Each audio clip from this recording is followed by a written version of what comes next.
the magician in the world of Doraemon. This video is purely for entertainment and does not infringe on copyrights or laws. The rights to the novel and image belong to the original author. We do not claim ownership. Don't like waiting and want to listen to this fanfic in full now? Subscribe to our Patreon, where you'll find the best fanfics. Chapter 426, Ziofu's Invitation. Dazzy, why did they suddenly die? Could it have something to do with you? Dekisugi also put down his chopsticks. He also wanted to know whether you and Dazzy was involved in this matter. Dazzy shook his head. Don't get me wrong, I'm too lazy to deliberately seek revenge on them. Although it wasn't me, my intuition tells me that this matter should have a lot to do with me. Zion also nodded. He just had this very strange feeling. Although there is no evidence, he just feels that you and Dazzy is the murderer this time. Of course, he knows that this matter is definitely not done by you and Dazzy, and he believes him. Forget it, let's not talk about this. Let's take care of ourselves. This is what we should do. You and Dazzy picked up the bowl again. He planned to finish his dinner now, no matter how tragically those people died. Anyway, based on the current clues, it has nothing to do with him. If you have to say it, it is that they participated in the program and their face was damaged, and finally it led to killing each other. But this is also their own problem, and you and Dazzy does not have any psychological pressure. Zio-chan hesitated for a while, and also picked up the bowl. As for what troubles would happen later, that would be a matter for the future. After finishing his meal, Yu and Dazzy came to the roof and sat cross-legged, ready to break through.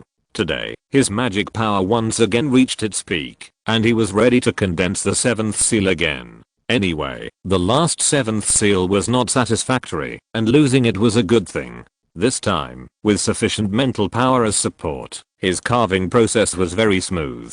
Soon, the 7th seal reappeared in his sea of consciousness, this time without any flaws. However, there was no God-given power this time. After all, he had broken through once before, and he would not be rewarded again. After the breakthrough, Yu and Dazzy stood up with satisfaction, and he began to feel the Archangel's staff in his left hand with his heart. After taking the staff last time, it has been absorbing the free energy around it. After nearly a week, the power absorbed by this thing has far exceeded the total amount of magic power Yu and Dazzy has. But there is no sign of its energy being filled, but the speed of absorption is getting faster and faster. At the same time, Yu and Dazzy also felt that his connection with it was getting closer. After all, the source of the wand this time came from his talisman, which made him feel like he was practicing. After feeling it for a while, he took his hand back. Really, I don't know when this wand will be fully charged. It's okay to use it now, but the power is much worse than the full state wand. But this is also a good thing, because the longer the absorption time, the greater the power of the wand. Back in the room, King Guy was still drawing in the study, and Chumashin was still reading. Yu and Dazzy didn't talk nonsense with them, and went over to find a book to read. After 9 o'clock in the evening, everyone put down their books, washed up and rested. At noon on Friday, the teacher announced that after school, there was a chaotic scene in the classroom. Tomorrow, they can have fun again, which is naturally what most students look forward to. At this time, Ziofu suddenly called his friends. Everyone come over. Fat Tiger, Nobita, and Shizuka immediately surrounded him, wanting to hear what he wanted to do. Yu and Dazzy and Emu-shan packed their school bags and just passed by him. Wait a minute. Sunia suddenly called them, which surprised them. He didn't invite them to his birthday party before, but now he actually invited them to go out and play together. Now is not the time to talk. Let's go back and put our things away and then meet in the open space. Everyone nodded. It seems that what this guy wants to say is not that simple. After returning home, everyone put down their backpacks and then hurried to the open space to wait for Sunia. After everyone else arrived, Sunia slowly walked over from the side, and everyone was eager to try. Sunia was humming a little song, and suddenly felt that the air pressure nearby was relatively low, and he woke up instantly. I'm so sorry, I accidentally came a little late. I believe that the magnanimous friends will not mind, right? Seeing that he apologized first, everyone had no intention of pursuing him. Nothing, but as the initiator, can you come earlier next time? Sunia nodded repeatedly, then walked to the center, ready to talk to everyone about business. It's like this, my cousin rented a villa in the mountains, so he wants to invite a few of us to go there for some fun. Do you want to go? Everyone present nodded repeatedly. If they didn't go for such a good thing, wouldn't it be a big loss? Sunia nodded with satisfaction. Very good, then everyone go and prepare the ingredients. We will set off at 3 o'clock in the afternoon. Then he cleared his throat and continued, this time we are going to eat curry rice. Everyone bring some ingredients as I ordered. Fat Tiger, go prepare some meat. Shizuka, go buy some vegetables. Dekisugi and Yu and Eiji, you should bring your homework. Please give me more advice when we do the homework together. As for fruits and other things, we have a lot of them in our villa, and there are also fruit trees in the mountains, so don't worry. Everyone nodded, indicating that they had no objection to this distribution. Wait, don't I have to bring anything? I didn't expect that Sunia would be so nice to me. Although it is really good not to have to bring anything, Nobita always feels uneasy about this. If he didn't bring anything, he would be assigned to do hard labor. Wouldn't that be a big loss? However, it turned out that he thought too much. He didn't even have the chance to participate in this activity. What are you talking about, Nobita? I don't allow you to bring anything, because I don't plan to let you go. After hearing this, Nobita collapsed again. Why? It's obviously a group activity. Why don't you take me? Fat Tiger, Sunia and Shizuka immediately surrounded him. Why don't you take you? Don't you have any idea? The combined momentum of the three people forced Nobita to retreat step by step, and he was about to be overwhelmed by this momentum. Zyadishin quickly stood up. Forget it. If you don't want to take him, then don't take him. Why bully him like this? The three people slowly retreated, but they still looked at Nobita with very dissatisfied eyes. This time, Izuki-chan didn't plan to plead for them. He witnessed the whole process of the tragedy yesterday. He actually used that kind of prop to control other people's minds. He deserved to be beaten. If he hadn't pleaded for Nobita yesterday, it would be a question whether he could sit in the classroom today. Now, just going out to play without him is already very kind to him. Want to play with them? You should wait until everyone's anger has subsided. Chapter 427 Preparations before departure. Nobita stood there timidly. He also understood why everyone didn't take him with them when they went out to play. He offended so many people at once yesterday. It was probably Sunia who was deliberately taking revenge on him. Finally, he hunched his body and walked back to his room step by step. The cold wind kept blowing on his face. Looking at the cold wind and fallen leaves surrounding Nobita, those people suddenly felt a little bit sorry. But it didn't seem very realistic to ask them to change their minds and let Nobita come with them now. I just rejected him a few seconds ago, and now I regretted asking him to come. Isn't this slapping myself in the face? Moreover, judging from what Nobita did yesterday, it was impossible to change their minds. So they turned around and looked at Yu and Dazi and Dekishin tacitly, choosing to ignore them. Then we have a deal. Remember, everyone should come to my house to gather at 2:30. Sunia emphasized the gathering time again, and then asked everyone to go back and prepare things. It was only a little after 1 o'clock, and there was still plenty of time for everyone to choose their favorite ingredients. Okay, I'll go back to buy groceries now. I won't be late. Shizuka waved to everyone, then quickly left the scene to discuss with her mother. If you want to spend the night outside with the main group, you must tell your parents. Fat Tiger also turned and left the open space. He also had to discuss with his mother. Because of what happened yesterday, his mother is still upset when she sees him, and she wishes he would stay away. He was busy chasing Sunia, and a total of nearly 10,000 yen worth of goods were lost, and his pocket money for a long time was gone. But Fat Tiger rarely spends money. After all, he started with a fist, and everything was robbed. From having nothing to becoming rich, the money he spent is almost negligible. Zyadishin and Daisy also walked up to greet Sunia, slowly left the open space, and went back to pack up. They only needed to prepare homework books, so these two had the most time to prepare. After returning home, they didn't plan to prepare a change of clothes. After all, they were only staying there for one day. Zyadishin packed his school bag and put his homework and some snacks in it. Although he doesn't eat snacks, He has to give them to his classmates to build good relationships. Just as he was preparing his things, he suddenly yelled and threw his school bag on Yu and Daz's face. Oh no, I forgot that I still have important things to do. Dazi-kun, the rest is up to you. After saying that, he ran out of the room at the speed of a 100-meter sprint and started running towards Shizuka's house. Yu and Dazi reluctantly took the school bag off his face. Why did this guy suddenly have a seizure again? The mental power swept through, put the things here into the school bag, and then left the bedroom. Walking to the study next door, Kingai was still being tortured by the old man. Seeing Yu and Dazi coming, he happily put down his pen, and he was finally free. According to their agreement, Yu and Dazi will take him with him for the next 2 days, and he should be able to go out and play by then. Old man, I have something to tell you.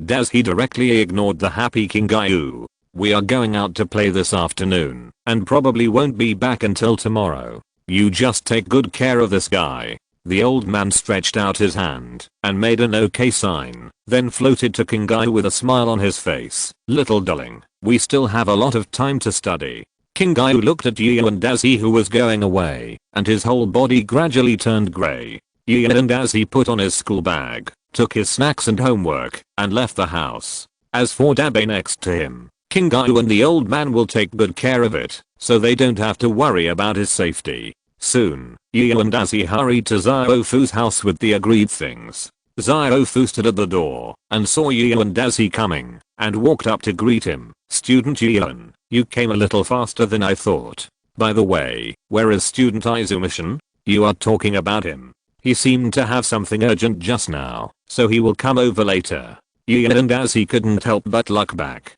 Why is this guy so weird recently? Forget it, now is not the time to talk about this. Sunia took him back to the living room of his home. Come, you take a rest here first. When my cousin comes, we can set off together to Yagami Mountain. Yu and Dazi nodded, put his school bag on the sofa, and picked up the fairy tale book next to him. Not long after, Fat Tiger, who went to the vegetable market to buy meat, also came to Sunia's house with a few pieces of chicken. Oh, Yu and classmate, you are here. Where is Dekisugi classmate? Fat Tiger also carried a small bag with the food he prepared this time. I brought a lot of chicken this time. And I also brought some fruits. As he said, he opened his backpack, which was filled with a bunch of golden bananas. My mother heard that we were going on an outing, and her friends happened to come over, so she brought a lot of bananas. My mother asked me to bring them to you to try. Dazi nodded. He hadn't eaten bananas for a long time, and was looking forward to it. Soon, Shizuka and Dekisugi, who went to buy vegetables, appeared in front of everyone. Seeing that everyone was gathered, the aunt brought out a few cakes from the kitchen, and placed them on the table in front of everyone. Aji will be here in a while, you guys just wait here first.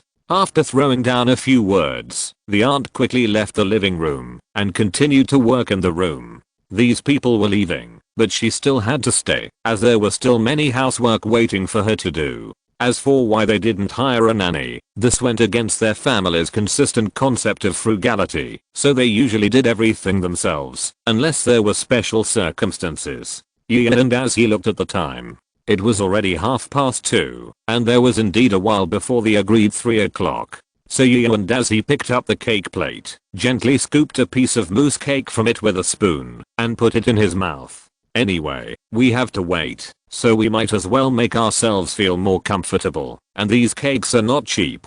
Sunia looked at Shizuka and Fat Tiger. Let me see the food you brought. The two nodded, and then handed him their backpacks with food. Sunia first opened Shizuka's school bag, which was full of common ingredients for making curry. Then he opened Fat Tiger's school bag, and the first thing that caught his eye was a big bag of golden bananas. Fat Tiger, why did you buy so many bananas? They don't look cheap. Speaking of these bananas, Fat Tiger raised his head proudly. Of course, these are all specially sent by my mother's relatives. But the meat you brought is chicken. I thought you would buy some beef. We have always eaten beef at home. After taking a look at the chicken, he closed Fat Tiger's school bag and handed it back to Fat Tiger. Fat Tiger patted him on the shoulder. That's okay. Today we will take you to taste the curry made of chicken. After coughing twice, Ziofu looked at Yu and Dazi and Emushin. You should have brought your homework, right? This time we have a lot of questions to ask you, you know. Chapter 428 Learning Spells. Ziofu wanted to take out his homework, but he suddenly remembered that he had thrown his school bag to Yu and Dazi before leaving. He immediately cast his eyes on Yu and Dazi and asked him if he had brought his homework. Don't worry. Yu and Dazi immediately took out his school bag, which contained several notebooks. In addition, there were a lot of snacks and some cup noodles. These were all bought by him just now and saved for everyone to have supper. Great, we won't have any trouble with our homework this time. Everyone can have fun as much as they want. Ziofu immediately raised his hand and cheered.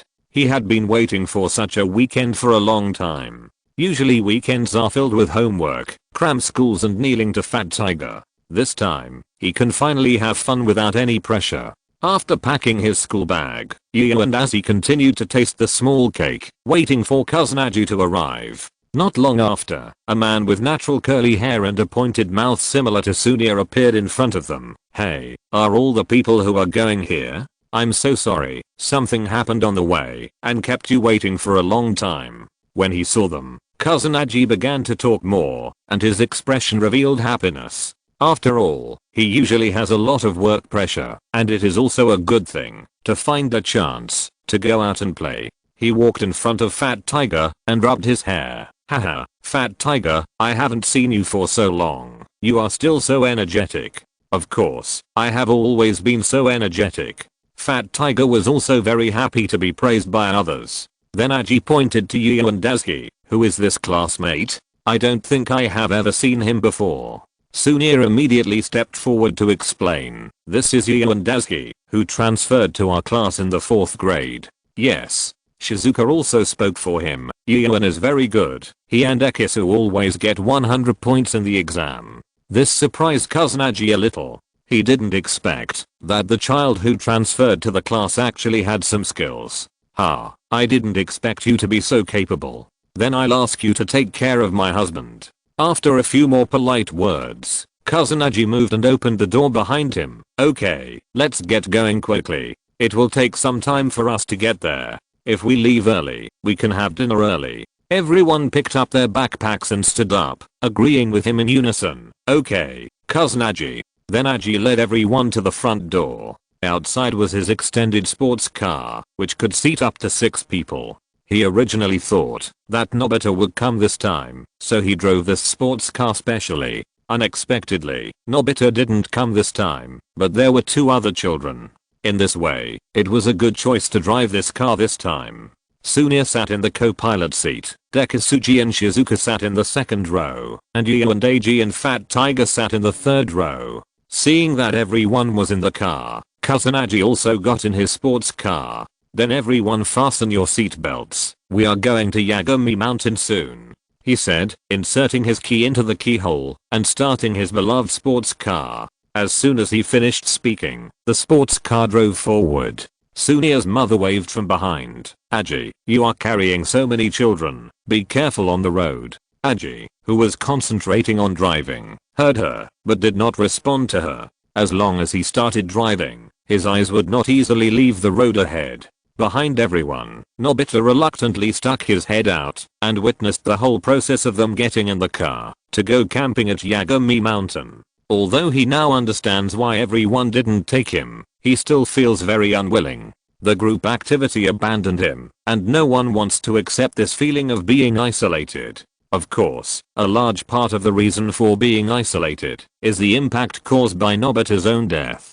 They are so hateful, they don't even take me with them when they go out to play. I'm really angry. After complaining a few words from the back, Nobita quickly left the corner of the wall. He also knew that it was his fault, so this time he wanted Doraemon to help him. Since no one wanted to play with him, he would just come uninvited, and it had nothing to do with them anyway. After returning home, Doraemon was packing up his props for later use. Soon, footsteps were heard in the corridor. Doraemon immediately knew who was back and hurriedly began to pack up the props. Although these things were not very valuable, it would still be very troublesome if Nobita saw them. This guy has a lot of tricks. Anyway, he never knows what bad things Nobita will do with his props. A few seconds later, the door was pushed open. Doraemon, help me, I'm going to. Hey, what are you holding in your hand? Nobita, who had just entered the door, was immediately attracted by the props in Doraemon's hand because there was a fairy written on the box. Although he didn't know what this thing was, it didn't prevent him from asking Doraemon for it. The blue fat man took the box in his hand and looked at it. It turned out to be a quick tutorial on the fairy. The mechanical brain started to work quickly and came to the conclusion that this thing could be given to him. Are you talking about this? This thing is called the Immortal Quick Course, and you can learn magic from the old immortal. Although it was said casually, Nobita was so happy that he was about to fly. He pointed to the box with a trembling hand. What did you say? Can this thing really learn magic? The blue fat man nodded. Although it is just a trial version, it is still no problem to learn a few small magics. That's great, Doraemon. Nobita stepped forward and snatched the box. I want to learn magic now. As he said, he wanted to open the box and find the immortal inside to practice the legendary magic. As for going camping, he had long been overwhelmed by the impact of learning magic. But after trying several times, this damn paper box could not be opened, making Nobita gradually irritable. Doraemon, what's going on? Why can't I open this box? The blue fat man shook his head. That's because you haven't met the conditions to open it. Hearing this, Nobita, who was eager to learn, immediately sat in front of Doraemon and asked, what are the conditions? Seeing that he didn't look like he was joking, Doraemon began to explain to him. The so-called immortals are the talented people in the ancient celestial empire who were tired of the fighting in the mortal world, so they retired to the mountains. Since you want to find an immortal to become his apprentice, you must naturally find a place with beautiful scenery to be qualified to open this box. Nobita immediately stretched out his hand. Then Doraemon, please lend me the door. Doraemon, who was not surprised, stretched out his hand and began to search his pocket. I'll ask you one last time. The requirements for learning magic are very strict. Are you sure you want to go? Nobita nodded vigorously. Of course. Being able to learn magic. This is what I have always dreamed of. Okay, since you insist so much. As he spoke, a door appeared in front of Nobita. Chapter 429 Teaching Spells. Doraemon opened his own door, and across from him was a beautiful place with clear water and mountains, far away from the secular world. The blue fat man waved behind him. Then I'll go back first. You can take care of yourself. After that, he closed his door without any nostalgia. I forgot to tell him that he can't come back before he learns magic. Doraemon muttered to himself behind him and didn't intend to stop Nobita. Anyway, this is the road he chose, and this time he also wants to see how Nobita will perform without a way out. If he does well this time, then Doraemon may change his mind about him. Since Nobita himself is capable of doing well, he won't spoil Nobita so much. If he lacks experience, then give him experience. My little Dora will also do practical things. Nobita happily picked up the box, and this time there was no obstacle, and the box was opened. But the things inside were beyond his expectations. There was no so-called fairy, just a ball that looked like it had been deflated. Nobita picked it up with some disappointment. What? Just this kind of thing? Throwing it aside with full of disappointment, Nobita tried to find out if there was anything else. But this small box was so small, and there was nothing but this broken balloon. Just when he thought that there was something wrong with Doraemon's props, the balloon on the ground suddenly swelled up and turned into a house. This was not a modern building, but an ancient room, a bit like a courtyard without a yard. It turns out that this thing is not as simple as it looks. Nobita entered the room again with hope. This small house looks no different from an ordinary house, except that it has only a small bedroom. But the most eye-catching thing among them is the old man on the small table. Nobita spotted this little man at first sight and immediately walked in front of it and began to look at it carefully. Is this thing the legendary immortal grandfather robot that Doraemon mentioned? He stretched out his hand and pressed the red button on the old man's head, and the ancient robot immediately moved. First, he stretched himself. It was you, little guy, who woke me up this time. Nobita nodded. Yes, I want to learn the magic of the fairy society from you. Of course, no problem. The old man nodded, but the learning process is very difficult. Are you ready? Of course. I have been waiting for this day for a long time. Please teach me now. Nobita's eyes were eager, and he had been looking forward to it for too long. But before that, can you show me a little bit of your ability to teach me? Of course, no problem.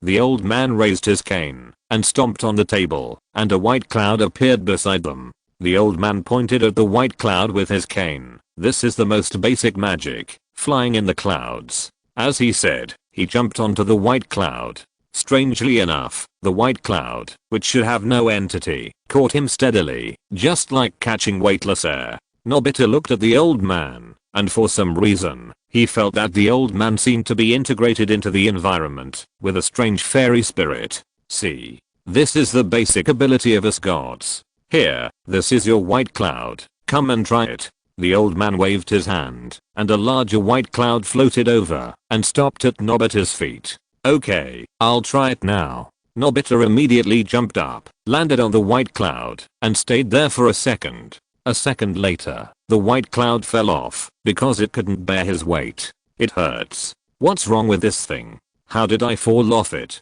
Nobita stood up, holding his butt, and looked at the white cloud in front of him in confusion. Just now, a hole was made on the white cloud, but now it has gathered again, and there is no difference from the beginning. From this point of view alone, this white cloud is indeed not the cloud that everyone sees usually. The old man shook his head helplessly. It seems that your mind is not calm. Let's start with the basic cultivation of the mind now. Then he waved his hand, and a hurricane blew, blowing Nobita to a stone next to him. Next, you should try meditation to calm your mind, and then practice magic. After saying that, he watched Nobita practicing alone on the ground, to see how talented he was. Nobita was in trouble. Meditation? What should I do? I don't know this skill.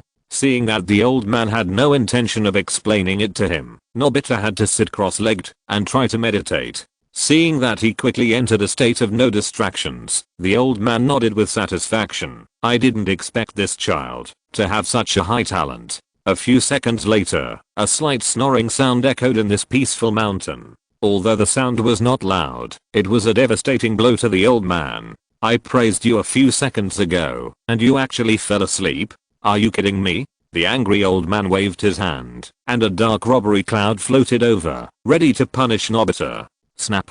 Nobita, who was sleeping soundly, suddenly felt a tingling all over his body, and jumped up, because of the electric shock. Really, you are such a worry. Forget it. Just practice by yourself first. After saying that, he left here, and ran to a house nearby to rest. Out of sight, out of mind. Nobita sat on the big rock for a long time, but still couldn't enter the state of meditation. Alas, what is the difference between this so-called meditation and the usual days? He sat on the rock, and grabbed his hair frantically. In the end, he gave up helplessly, lay down and began to recall his free life in the room. If I were at home now, I could eat cake and watch my favorite TV shows. After a few minutes of ideological struggle, he decisively chose to give up practice, and prepared to go back through the anywhere door.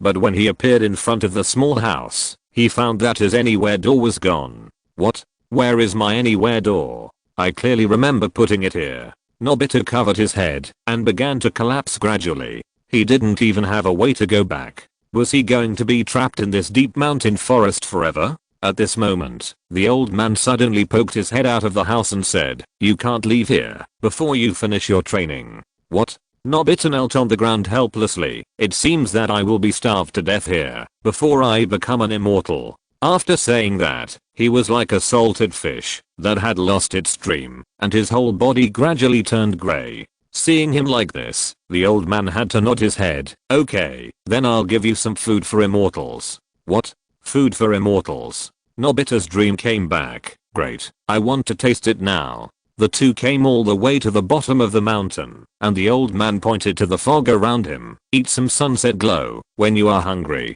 Looking at the intangible fog around him, Nobita was once again in trouble. How can he eat this thing? Nobita, who knew nothing, had to turn his eyes to the old man and ask him for help again. Chapter 430, Dakshin becomes immortal again. Grandpa immortal, how do you eat this thing called sunset glow? The old man shook his head helplessly. Isn't it simple? Let me show you. Then the robot opened its mouth and began to absorb the sunset glow. Nobita watched the mist at the bottom of the mountain quickly materialize into a ball and fall into the mouth of the old immortal, and he showed a look of enjoyment on his face. So Nobita followed him and tried to open his mouth and absorb the mist in big mouthfuls. But no matter how much he absorbed, he didn't feel full at all, just like drinking the northwest wind. Seeing his embarrassed look, the old immortal shook his head again. This guy still can't do it. Your current practice is not enough, otherwise even the northwest wind can be full. Since you don't have the mind to meditate, then let's change a way to practice. Then he waved his staff, and the hurricane appeared again, taking Nobita away. This time, he appeared on a tree, and Nobita was hanging in the middle of the branch. He subconsciously shook his legs, about 6 meters high, and there were no obstacles below. Next, you have to feel the existence of the tree with your heart, and become one with it with your heart. Then there will be no danger. The old man stood on a leaf, and carefully taught him the method of cultivation. But a person whose heart has been occupied by fear cannot calm down to practice. Soon, Nobita fell from the tree, because of physical exhaustion.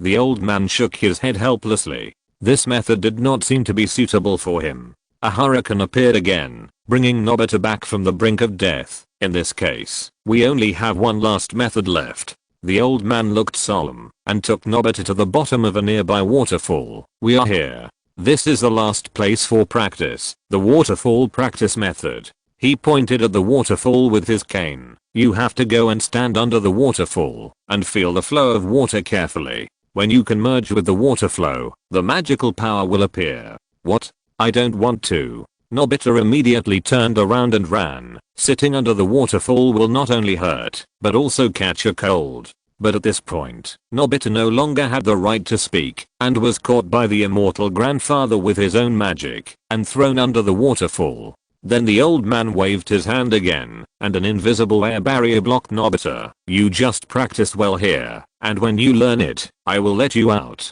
After that, he flew away from here, and went back to his room to sleep. How can you become an immortal without paying something? Nobita was unable to stand up due to the pressure of the waterfall, and he beat the nearby barrier frantically. However, he could not break this natural barrier with his strength. After a few minutes, Nobita gradually gave up struggling, and sat silently under the waterfall. Why did I come here to learn some magic? Isn't it good to be alone at home? He began to recall the good things about his home, where he had food to eat, TV and comics to watch. But now he was trapped in this remote place, and his future life was foreseeable. Thinking of this, a few tears flowed from the corners of Nobita's eyes, and he began to lose his ideals. But at this moment, the water flow of the waterfall began to soften, and the water seemed no longer cold. And Nobita's eyes began to become dull, and his empty eyes stared straight ahead, as if he had merged with the surrounding environment.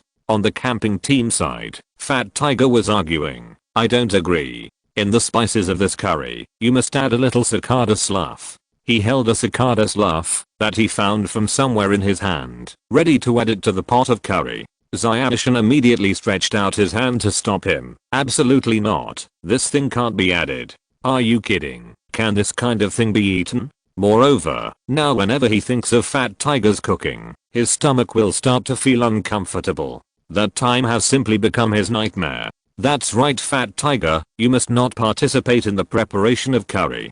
Go and clean up the house. And as he came over and dragged Fat Tiger into the villa next door. This house has been uninhabited for a while, and there are quite a few things that need to be cleaned up. I know, I will make the bed. Can you put me down first? Fat Tiger was dragged into the house by and Dazi without any resistance, and he was asked to make the bed first.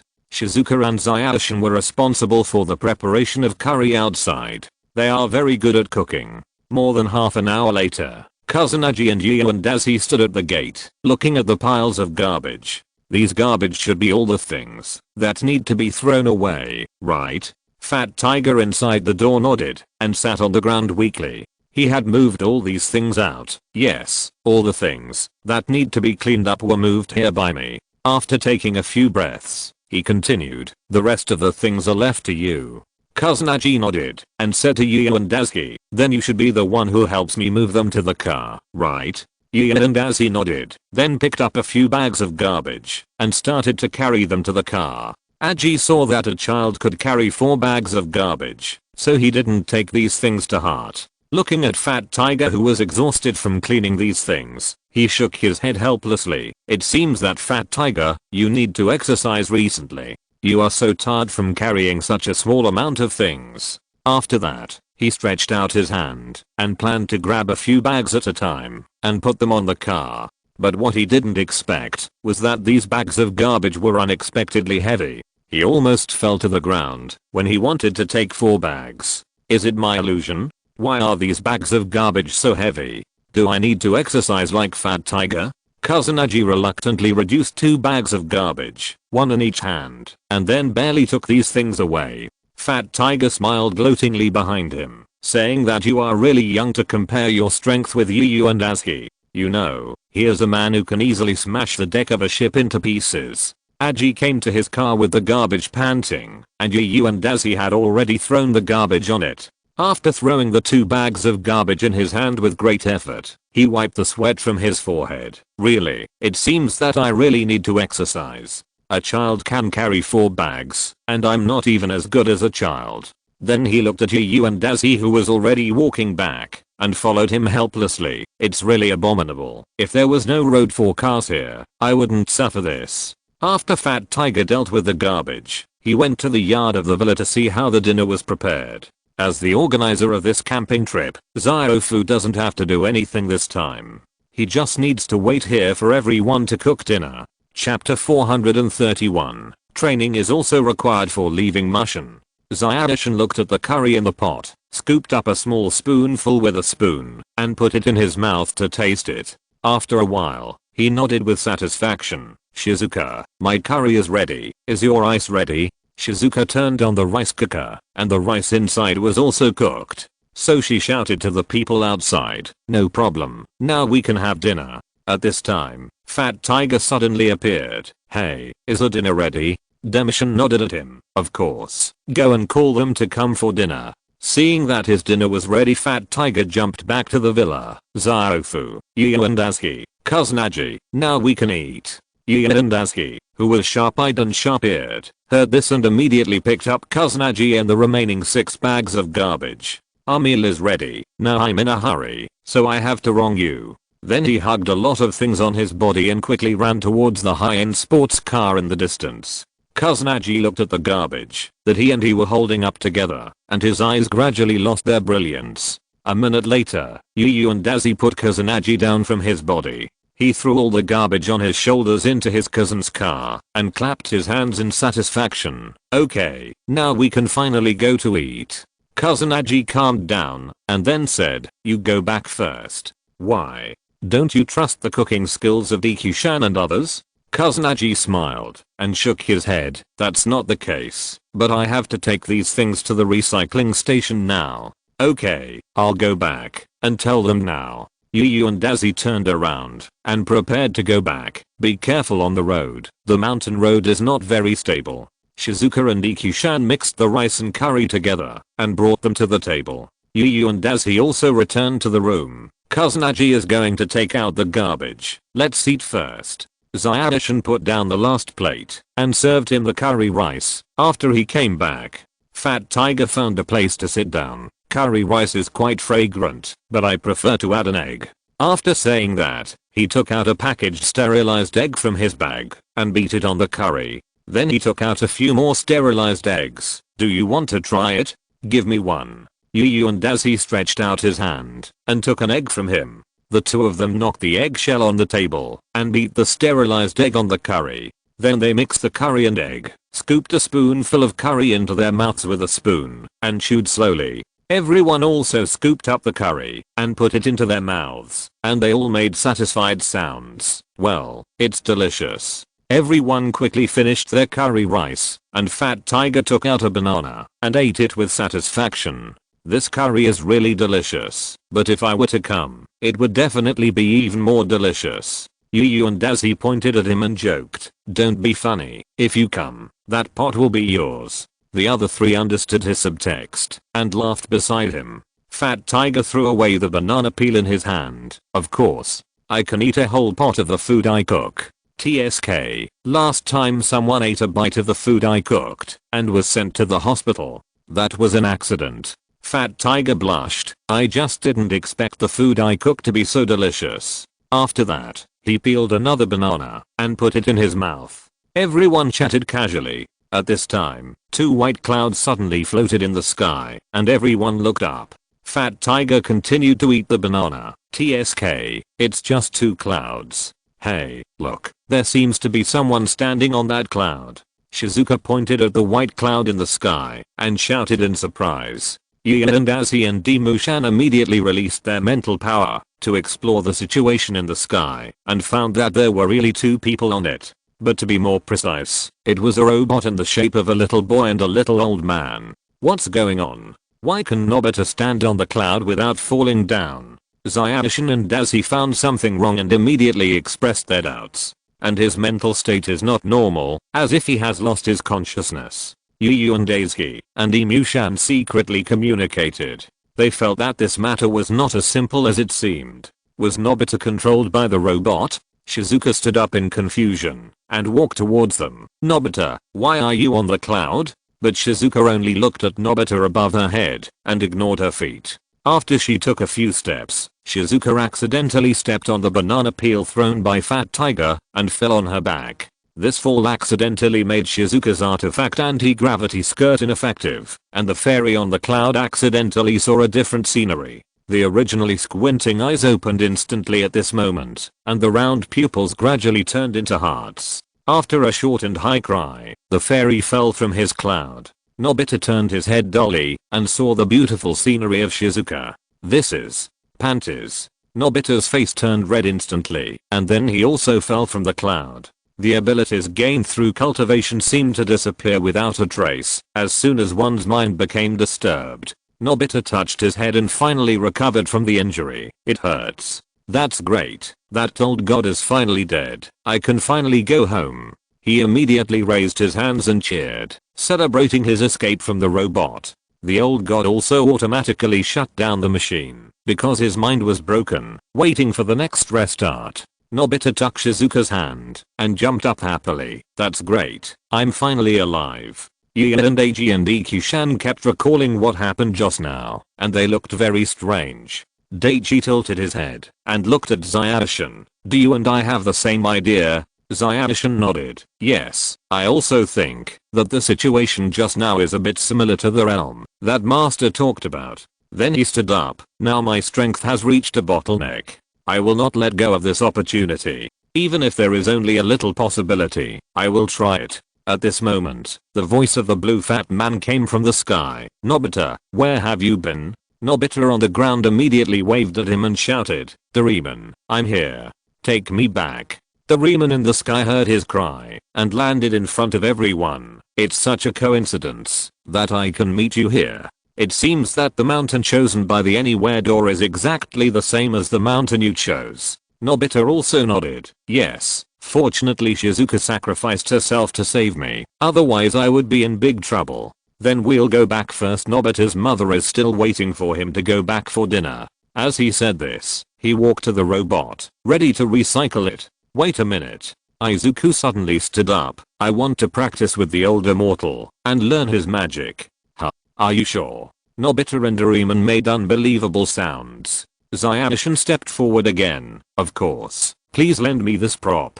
Doraemon hesitated for a while, but still handed the robot in his hand to Zayanshin. Then you can take care of yourself. If you're listening to this novel on a channel other than Fanfic World, it means they downloaded and uploaded it without effort. We cordially invite you to visit our channel, Mundo Fanfic Novelos. There you'll find the original version of this story and you can explore many other novels of various genres. We're waiting for you to immerse yourself in a world of incredible novels. Chapter 432 Realm.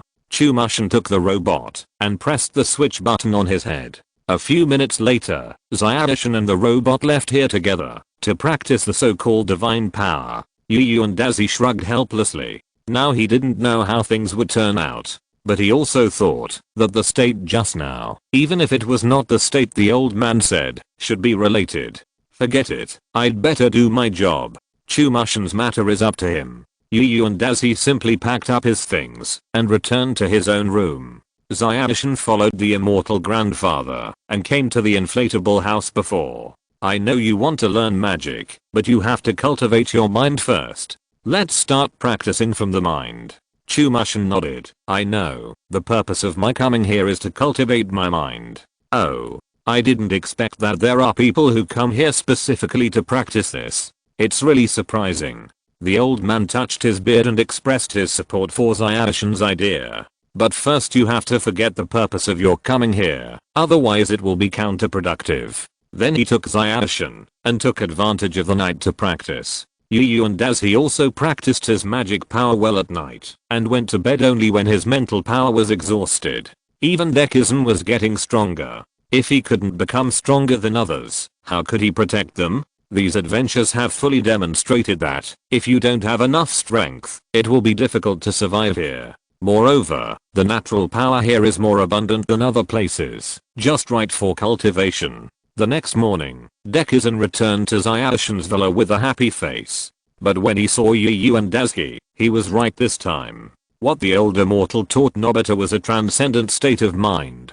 After a night of harsh training, he gradually understood the connotation of this state of mind. The so-called transcendence is that the consciousness transcends one's own body and observes everything around from the perspective of the world. In this state, personal emotions will be integrated into the surrounding environment, allowing everything to change according to his will. But if the mental power is weak, then like Nobita, the personal will be erased. At that time, what exists in the body is not his original consciousness, but a puppet whose subjective consciousness has been erased by the world. This is why the immortal old man only taught the method of stepping into the transcendental realm. Moreover, the telekineticist in this state can feel the souls between heaven and earth very accurately. Just now, he accidentally felt the soul of Yu and Dazi, and then he felt something was wrong. This soul does not seem to blend with this world, just like a stone placed in water. However, Chumashin did not care too much, probably because of some changes. After practicing supernatural powers, everyone walks a different path, and it is normal to have changes when reaching a higher level. After thinking it through, Zyashin no longer bothered about this issue, and walked over to wake him up. What are you doing? It's so early in the morning, can't you let me sleep? After being woken up, Yu and Dazi rubbed his dark circles, expressing helplessness. It's Chumashin. Why did you wake me up?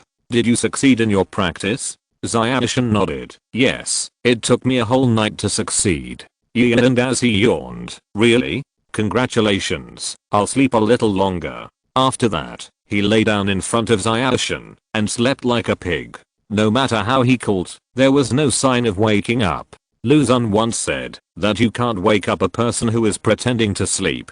This is how Yu and Dazi fooled Chumashin. As long as he couldn't wake him up, he would never bother him again. The fact was just as he thought. A few minutes later, Chumashin also lay down to sleep. After all, his nerves were tense for a whole night. It was impossible not to feel tired. When Yu and Dazi's biological clock called him to get up, Chumashin was sleeping soundly. I knew you would sleep better than me. Stretching, Yu and Dazi walked out the door. At this time, the people who came with him were still sleeping in the quilt, and Yu and Dazi did not intend to disturb them. After waiting here for lunch, everyone was taken back to the town by Kusanagi. After waving goodbye to Ziofu, Yu and Dazi and Chumashin returned to their home together. At this time, Kingai was still being tortured by the old man, who asked him to recite the history of the demon tribe. Seeing Yu and Dazi coming back, Kingai jumped down from his seat, as if he saw a savior. Great, I'm finally free. The whole person hugged Yu and Dazi, and cried with joy. Dabe was still taking a nap in the yard. Anyway, no one took it for a walk, so it might as well sleep. But usually Kingai and the old man were watching the house, so it wouldn't starve the watchdog. At Kingai's request, Yu and Dazi took Kingai to go for a walk in the back mountain. Chumashin waved at the two of them at the door. Be careful on the road, remember to come back early. But in his heart, Chumashin actually hoped that the two of them would come back later today. Okay, we'll be back before dinner. Gian and as he responded to him, and then turned the corner and disappeared.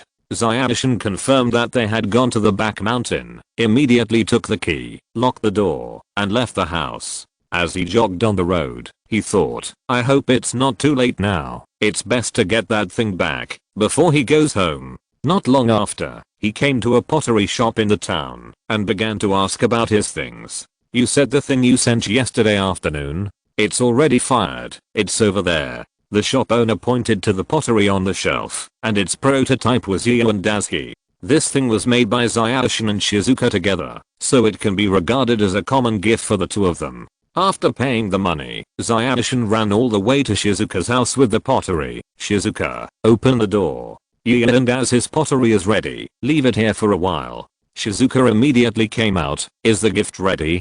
Take it out, and let me see it. The two of them carefully observed this crude pottery at the door. After reading it, Shizuka was a little disappointed. It's still not that good. I always feel that this thing lacks something important compared to a real person. Chapter 433 Convening. No way. It's already great that the two of us can make pottery like this. Zyadishan handed the pottery to Shizuka. Next we have to paint it. It should be okay for you, right? Shizuka took the pottery carefully. Of course, no problem. I believe I can paint it well. After the two reached a consensus, Demishan immediately returned to his room, pretending that nothing had happened. The gift given to him is still a secret, and he must not be aware of their intentions. It was late in the afternoon, and Yu and Dazuki returned home with Kingayu and a large bouquet of flowers, all of which were forced by Kingayu to pick, saying that he liked flowers very much. Hey, you asked him to pick so many flowers, where can we put these things? Zyadishan looked at the large bouquet of wildflowers in his hand, and helplessly thought that she could find something to put them. Kingayu put the flowers on her head. What's wrong? Can't we keep these things? Demishan, who was hit by the cute method, suddenly felt that he was an unforgivable villain. I know, you can grow them. There are spaces all over the backyard. You can plant the flowers there. Unable to bear the condemnation of his conscience, Chumashin immediately brought Kingayu to the yard, and together with him, they planted the flowers picked from the back mountain one by one. Well, you two can have fun. I'll go make dinner first. Yu and Dazuki walked to the kitchen next door, ready to solve today's dinner. Seeing Dazuki walking away, Chumashin looked at Kingayu next to him, ready to talk to him about tomorrow's things. Kingayu, did Dazuki tell you that he will have a birthday tomorrow? Kingayu, who was planting flowers, was stunned for a moment. What are you talking about? What is a birthday? Chumashin then remembered that this person came from the past, so he basically had no common sense about human society. Birthday is the month and day a person is born. This day of every year is his birthday. This day has a special meaning for humans, so his friends will come to celebrate for him. After Chumashin explained, Kingayu nodded, not quite understanding. That is to say, tomorrow is very special for brother, right? Yes, that's it. Zyadishan deliberately emphasized to him, so you must be good tomorrow. He promised Chumashin very seriously. I know, I will complete the task. Then he asked, so, what will you do tomorrow, brother? We will prepare a small gift for him. Although it is not very expensive, each one is prepared by us, and it can't be bought anywhere else. Gift? Kingayu fell into deep thought. What can I give him? He looked at himself, and it seemed that there was nothing he could show off. In the case of being unable to transform into a demon clan, he couldn't even cut off his own horns. And the only piece of clothing he had on was also lent to him by Yu and Dazuki, so there was really nothing he could show off. The only thing I know now is the good luck spell. Do you want to do it again for my brother? At this time, Yu and Dazuki, who was cooking in the kitchen, suddenly shuddered, as if something terrible had happened. He stretched out his hands, and hugged himself in his arms. What's going on? Am I catching a cold at this time? The next morning, after the two finished breakfast, Yu and Dazuki continued his journey of cultivation. Zio-shan greeted him, and quickly left the house. Yu and Dazuki was a little confused about his performance. What on earth was he doing these days? Kingayu received a task. He had to monitor Yu and Dazuki, and wait until the critical moment to lead him out. So when he was about to practice, Kingayu appeared in front of him with a notebook. Brother, can you teach me the Celestial Kingdom language? I want to learn. Yu and Daisuke looked at him strangely. Why did this guy suddenly like learning languages? Before, asking him to learn the demon language was like asking him to die. But now he actually came to ask to learn it? Is his brain really broken? Kingayu was stared at by Yu and Daisuke and gradually became embarrassed. In fact, he was not willing to learn, but in order to ensure the smooth progress of the mission, he had to make the sacrifice. Anyway, it's only one day a year, just bear with it, and it will pass. Although it was very strange, Yu and Daisuke still picked up the book in his hand. Since the child took the initiative to come and learn his mother tongue, no matter what the reason, he would not refuse.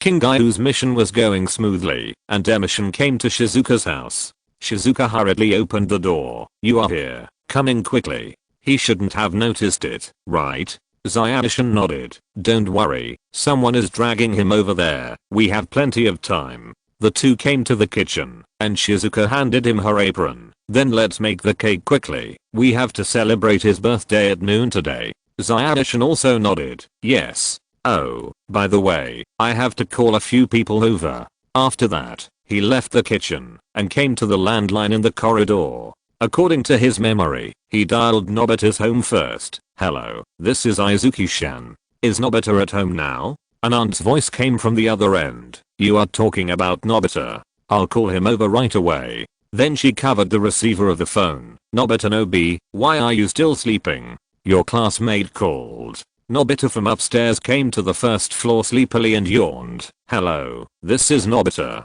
What can I do for you? Hearing this voice, Zyadishin knew that Nobita was definitely staying in bed again.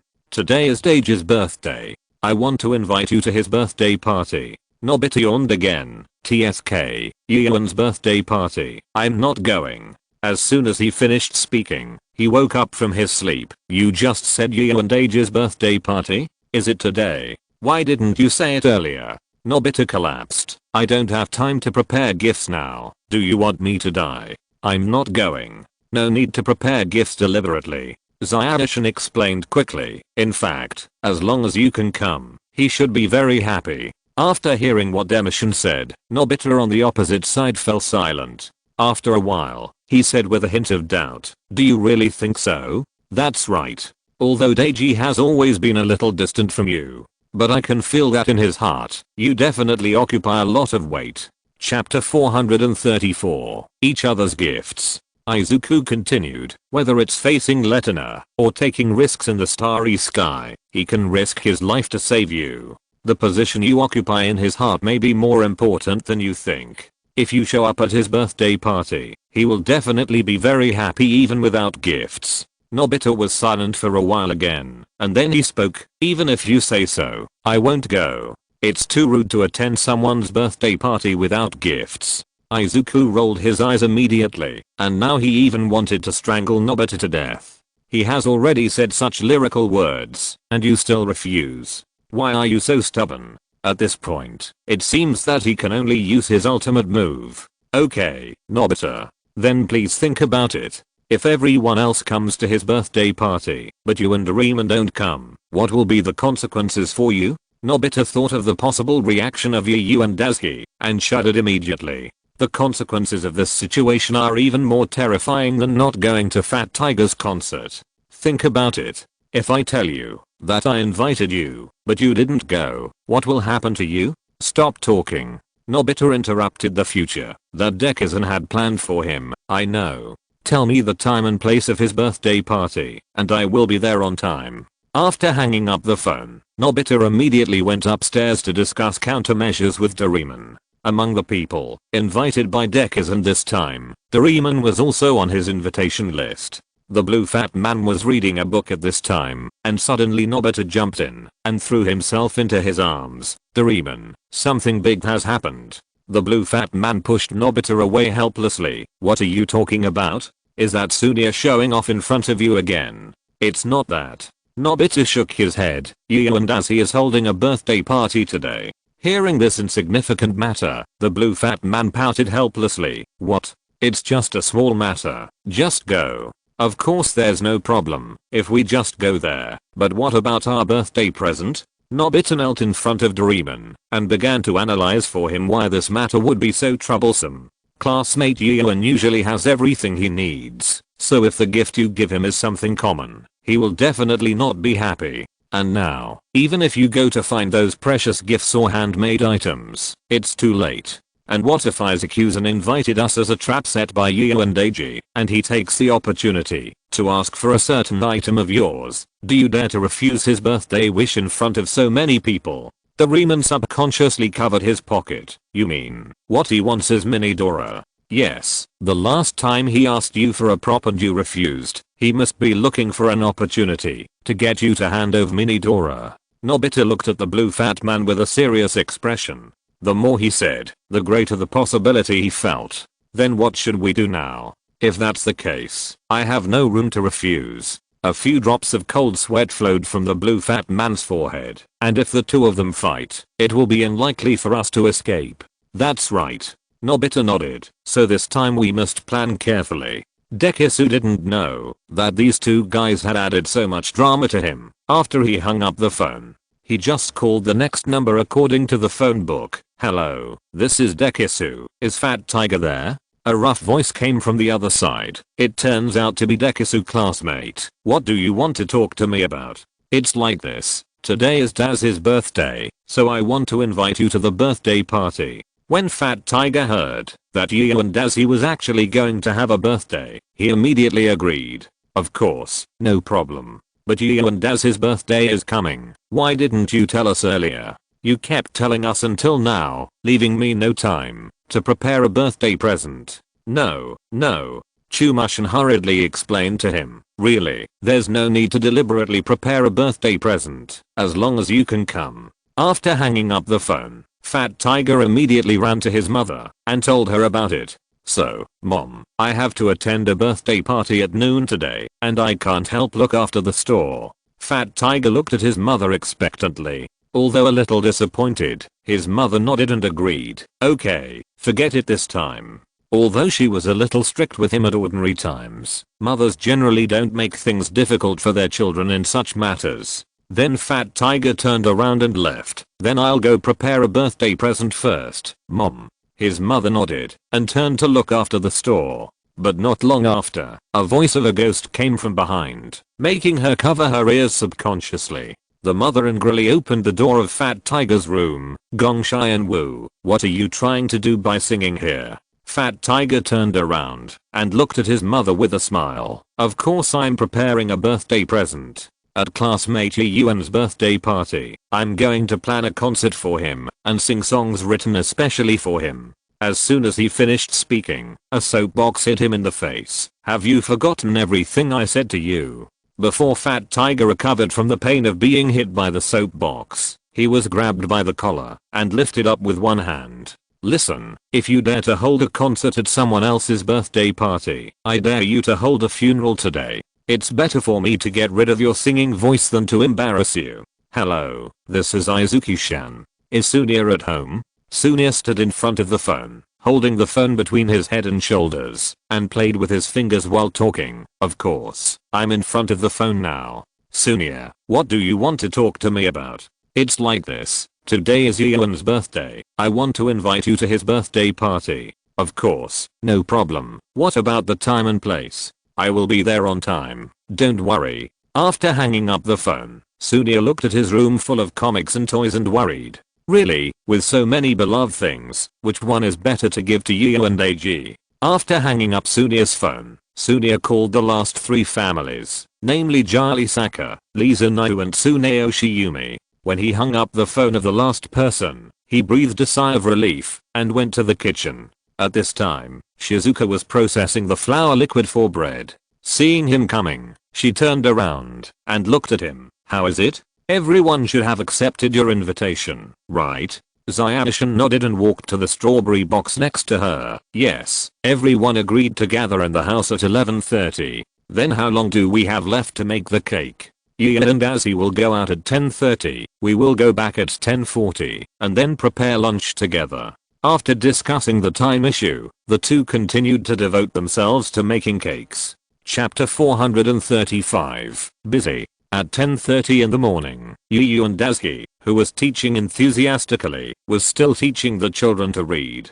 King Gyu, who was sitting in his seat, yawned. "Ha brother, it's been so long, why don't we go out for a walk?" Hearing this, Yu and Daisuke put down his book. "Okay, I'll take you to the river today." Haha, I knew that my brother is the best.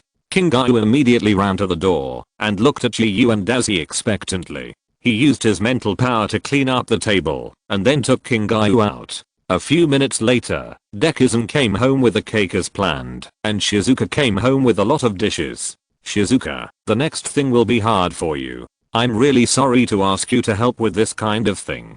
Shizuka put down the ingredients. "It's okay, Yuyun is usually very nice to me, and I'm happy to help him do something." The two began to move around in the room and quickly prepared today's lunch. Yu and Daisuke took King Gyu along the path along the river and taught him to identify some plants. He also cooperated. At 11:10, Fat Tiger took out a photo from his closet and wrapped it in a delicate box with tears in his eyes. "Although I like you very much, this time, I can only say goodbye." Holding the box, he walked to the door. "Mom, I'm going out to attend classmate Yuan's birthday party now." After getting his mother's response, he left home with the box that he regarded as a treasure. At the same time, Sunir also set out from his home with the latest game console, and Shizuka took a small doll and started to go to Yu and Daisy's house. At 11:20, Doraemon stood in front of the door and said goodbye to Nobita and Doraemon opposite. "Then the rest of the things will be left to you. I will support you from the outside." Nobita and the other blue fat man nodded, as if they were parting forever, and then turned and left the house. Doraemon behind took out the bamboo dragonfly and followed them far behind in the air. At 11:30, the alarm clock in Zayashin's kitchen rang on time, reminding him that the time had come. He walked over and turned off the alarm. "Shizuka, I'm going to pick someone up first. I'll trouble you with the remaining dishes." Shizuka waved the spatula. "Don't worry, I'll finish these dishes." Zayashin left the kitchen and came to the corridor and heard a knock on the door outside. "Excuse me, is Yu and Daisy here?" "We are Nobita and Doraemon, and we are here to celebrate your birthday." Zayashin hurried over. "We are here." When he ran to the door, he stretched out his hand to open the door. "Haha, you two are just in time." Dekisugi stretched out his hand and pulled them in. He took them to the dining room, where Shizuka was busy preparing lunch for today in the kitchen. When Nobita saw this, he couldn't help but curl his lips, and a lot of jealousy surged in his heart. Zayashin pulled out 2 chairs. "You sit down for a while, I'm going to pick up other people now." After he finished speaking, he left the two in the dining room and left alone. Nobita always felt sour when he saw his future wife busy at someone else's house. He had never enjoyed such treatment, but Shizuka actually cooked for Yu and Daisy first. So he stood up from his chair and walked to Shizuka's side. "Shizuka, I also want to contribute. Do you need any help?" Shizuka was now very busy. "That would be a great help. You go wash those vegetables first." "Hi." Nobita smiled and agreed to Shizuka, and then he walked to the sink next to him. Looking at the dishes there, Nobita's smile became more rampant. "HMPH, wait and see how I deal with you today." Although his personality has improved compared to before, his possessiveness for Shizuka has not changed from the beginning. So for him, Shizuka cooking for others is absolutely unacceptable. Looking at the green vegetables lying quietly in the sink, Nobita smiled and reached out to the detergent next to him. He would not let this soup be served on the table. Just when he was about to squeeze out the detergent, Fat Tiger's voice suddenly came from the kitchen door. "Hi." He was frightened by this voice and accidentally squeezed a little more detergent, which flowed all over his hand. "I'm here, and I've specially given my favorite thing to Yuan as a birthday present." Fat Tiger found a chair and sat down, then looked at Doraemon next to him with interest. "Tell me quietly, what birthday present did you prepare for him?" Nobita looked at his already full dishwashing liquid and was stunned for a moment. Then he made up his mind and poured all the dishwashing liquid in his hand into the sink. Then he stretched out his hand and simply stirred it twice in the sink and then drained the water. In order to pretend that he was washing seriously, he also specially put a little more water into the sewer and then walked to Shizuka. Shizuka, I've washed everything. Shizuka nodded, put the dish in her hand into the plate, and took it out. Nobita, I'm going to cut the vegetables now. You help me get the chicken leg first. She picked up the vegetables and started to process them on the chopping board while Nobita walked to the side of the chicken leg. According to what Shizuka said, you should marinate it with sauce first, then coat it with egg liquid and breadcrumbs, and fry it in oil until golden. At this time, Yu and Dazi saw that the time was almost up, so he started to walk back with Kingayu. Seeing Kingayu's face always smiling, Yu and Dazi felt a little strange. You chicken leg seems very happy. Yes. Kingayu turned her head and smiled at him. Of course I'm very happy to meet you. Reaching out and rubbing his hair, Yu and Dazi always felt that he seemed to be unworthy of this sentence. After all, since he brought him back to now, he has not really taken care of Kingayu. So he reached out and hugged Kingayu. Then I wish you can always be so happy. Zyadishin stood at the door. The third to last person who came now was Shizuka. You are finally here. I thought you forgot about this. Seeing him arrive, Zyadishin finally breathed a sigh of relief. He had been worried that Shizuka would come too late and bump into Dazi. When Shizuka was brought to the kitchen, everyone who was making a lot of noise was stunned. It was not for any other reason, but they were surprised that Kirisuka was also on Dekisugi's invitation list. They did not expect that after what happened, the kid would still have a good relationship with them and would invite him over. After Kirisuka walked into the kitchen, he first looked at the ceiling. Dekisugi, don't you think there is something missing here? Dekisugi looked up at the ceiling, and just when he was confused, he suddenly remembered that there was something missing. Oh no. I bought ribbons and balloons yesterday, but I forgot to hang them on the ceiling as decorations. Ah. It's all my fault that I was too busy today. Chapter 436 Happy Birthday. Sunya, who had just come with Fat Tiger, stood up immediately. Then let's quickly put the balloons up. Everyone nodded, and Zyadishin quickly took out the balloons from the study and put them in front of everyone. Everyone began to divide the work. The tall Fat Tiger and Shizuka hung things on it, while Sunya and others blew balloons below. With everyone busy and nervous, the decorations that were originally lacking began to be arranged quickly.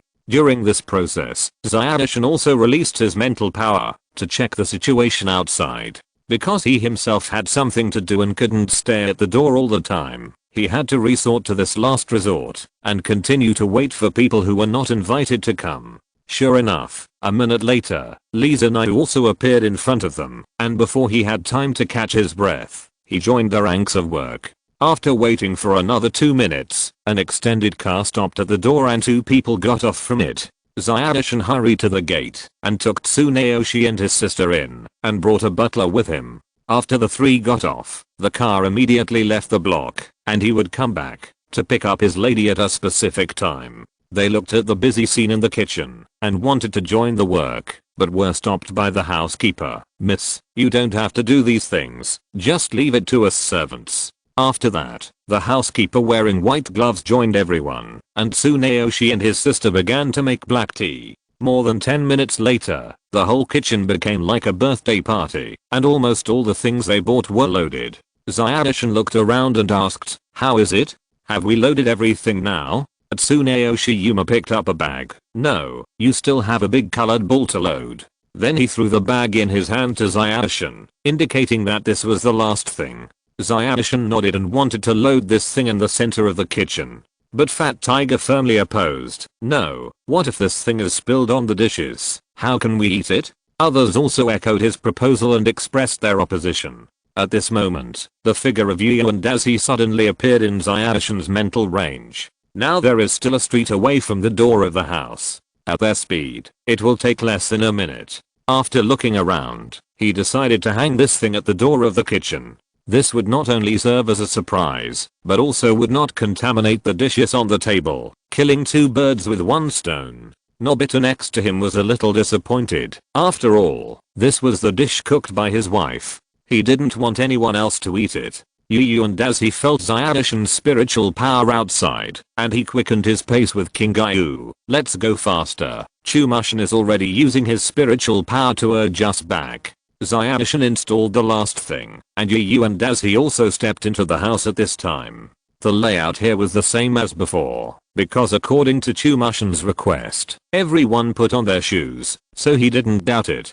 According to habit, Yu and Dazi took off his shoes after entering the door, and then walked to the corridor. Then he took Kingayu and started walking towards the kitchen.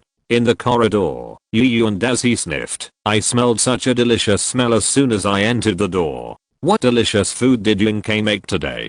Kingayu smiled beside him. He still didn't know that others came to celebrate his birthday. Yu and Dazi walked to the kitchen door and stretched out his hand to open the door of their kitchen. Happy birthday. The moment he opened the door, everyone's blessings resounded throughout the house. The ribbon fell on Yu and Dazi's shoulders, and he himself hadn't reacted to what was going on.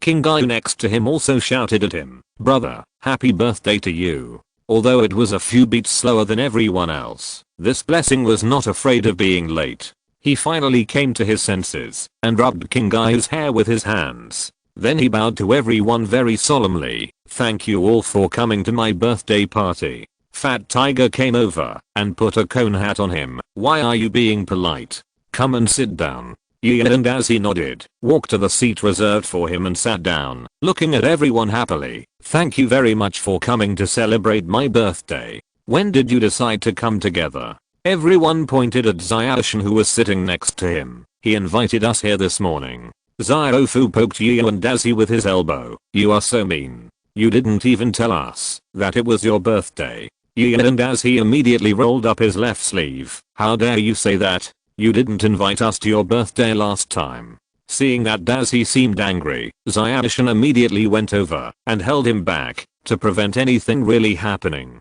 Sunia was so scared that he ran behind Fat Tiger. I just forgot that time. Please forgive me. After looking at him for a while, Yu and Dazi sat down again. Humph, I forgive you this time. Everyone laughed. It was rare to see Sunia's embarrassment. When everyone laughed enough, Zyadishan clapped her hands. Then let's eat first. Everyone nodded. After waiting here for so long, they must be hungry. Yu and Dazi first picked up a piece of fried chicken leg and put it in his mouth, and then his face changed. The atmosphere suddenly became quiet. Shizuka looked at Dazi nervously, waiting for his evaluation. Ahem.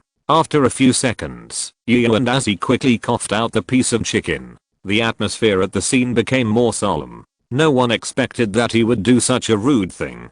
Nobita next to him raised the corner of his mouth quietly. This was the effect he wanted. As soon as he spit out the piece of chicken, Yu and Dazi realized that his behavior was wrong. He quickly looked up at Shizuka, who looked at him with doubt, disappointment, and anger in her eyes. Sorry, that's not what I meant. He quickly raised his hand to show his innocence. I don't know why, but this fried chicken leg tastes sour. Is the meat of the chicken leg expired? After hearing his explanation, everyone picked up a piece of chicken leg and put it in their mouths, except for Nobita. Soon, everyone present spit out the chicken leg. The sour taste of this thing exceeded their psychological expectations. Everyone quickly took a few pieces of paper to wipe their mouths. It seems that there is really something wrong with this chicken. Zyadishan quickly stood up and apologized. I'm sorry, it was my mistake in choosing the meat. Shizuka had been hit just now, so let him take the blame for this matter. It's okay, don't worry about it. Everyone waved their hands to indicate that he didn't need to be sad, and then they all picked up the miso soup in front of them and prepared to rinse their mouths with it. Chapter 437 Blessing. As soon as the thick miso soup was put into their mouths, everyone spit out the soup in a few seconds. Bah. Who washed the dishes yesterday? Why didn't you even wash the detergent off? Fat Tiger looked at Dekisugi unhappily and asked him loudly. Now no matter who washed the dishes, he must take the blame, and he can't make things difficult for the birthday protagonist. But Yu and Dazi and Dekisugi are both in a dilemma now, because their family hasn't used detergent for a long time. For them, the bottle of detergent at home is just a decoration. The two communicated with each other mentally, and then quickly came to the conclusion that someone was playing tricks. But now is not the time to worry about this. They quickly took out the cups and poured water for everyone. After everyone washed off the taste in their mouths, they were ready to find the murderer. Yu and Dazi picked up the remaining chicken and smelled it. Through his extraordinary sense of smell, he confirmed that the sour smell in it was the smell of vinegar. Dekisugi opened his cupboard and confirmed again that there was no residue of detergent in the bowl. After all, they washed the dishes with magic props made by Yu and Dazi when he had nothing to do. Zio-chan also stood up and looked under the detergent spray nozzle. There was still a lot of detergent left on it. They hadn't used this thing for more than a month. If there was still some residue now, it would be a bit unreasonable. The two used their mental power to tell each other the results of their investigation, and then looked at the people holding cups together. When everyone sat down again, the two stood up together and turned on their mental power to detect everyone's status. We just confirmed that the detergent was deliberately added by someone, and the sour taste of the chicken legs was actually vinegar. Then Yu and Dazi looked at them and began to carefully sense their emotions. This time it's my birthday party, so I don't want to pursue it too much, but please pay attention to those who make trouble. Don't do it again next time. The two stood up and poured everyone's chicken legs and miso soup into the kitchen waste. These things can actually be poured casually. Anyway, they will be burned by magic in a while. Nobita reached out and wiped the cold sweat. This time he finally got away with it. It's great. As long as the dishes cooked by his wife are not eaten by others, then his goal is achieved. After returning to his seat, Zio-chan brought back 2 knives and forks and placed them in front of the cake. Since we can't eat for the time being, let's eat the cake first. Yu and Dazi picked up the knife in front of him. As the protagonist, he was ready to share the cake.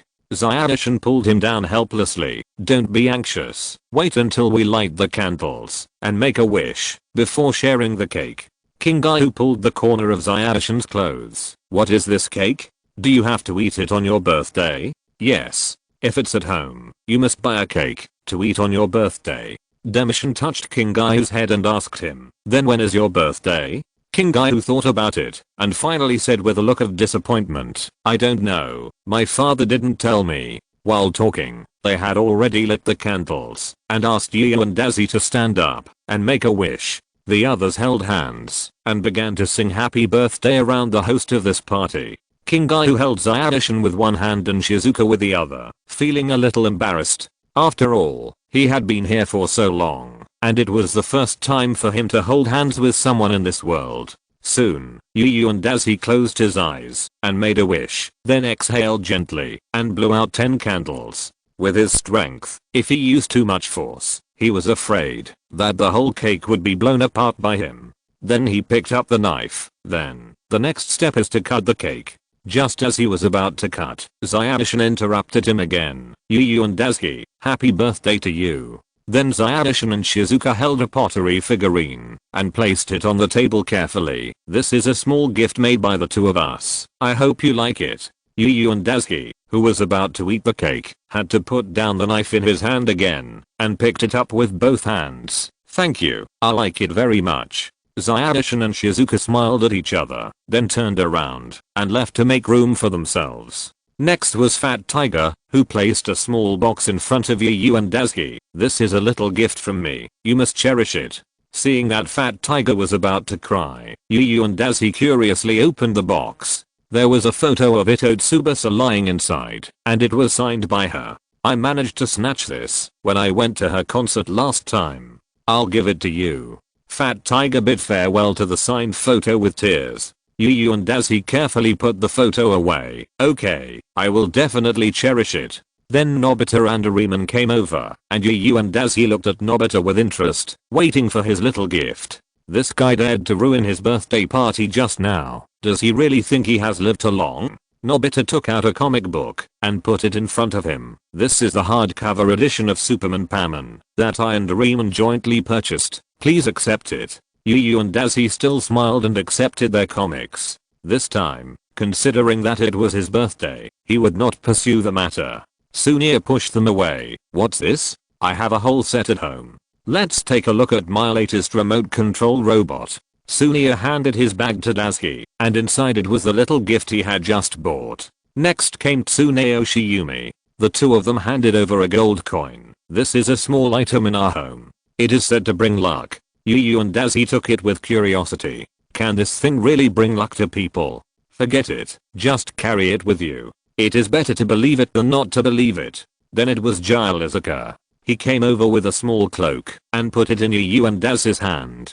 This thing is very good, but it's a pity that it is useless to me. Happy birthday to you. Yu and Daz. He felt the breath on it. This thing turned out to be a broken magic device. You are really lucky. Where did you find such a precious thing?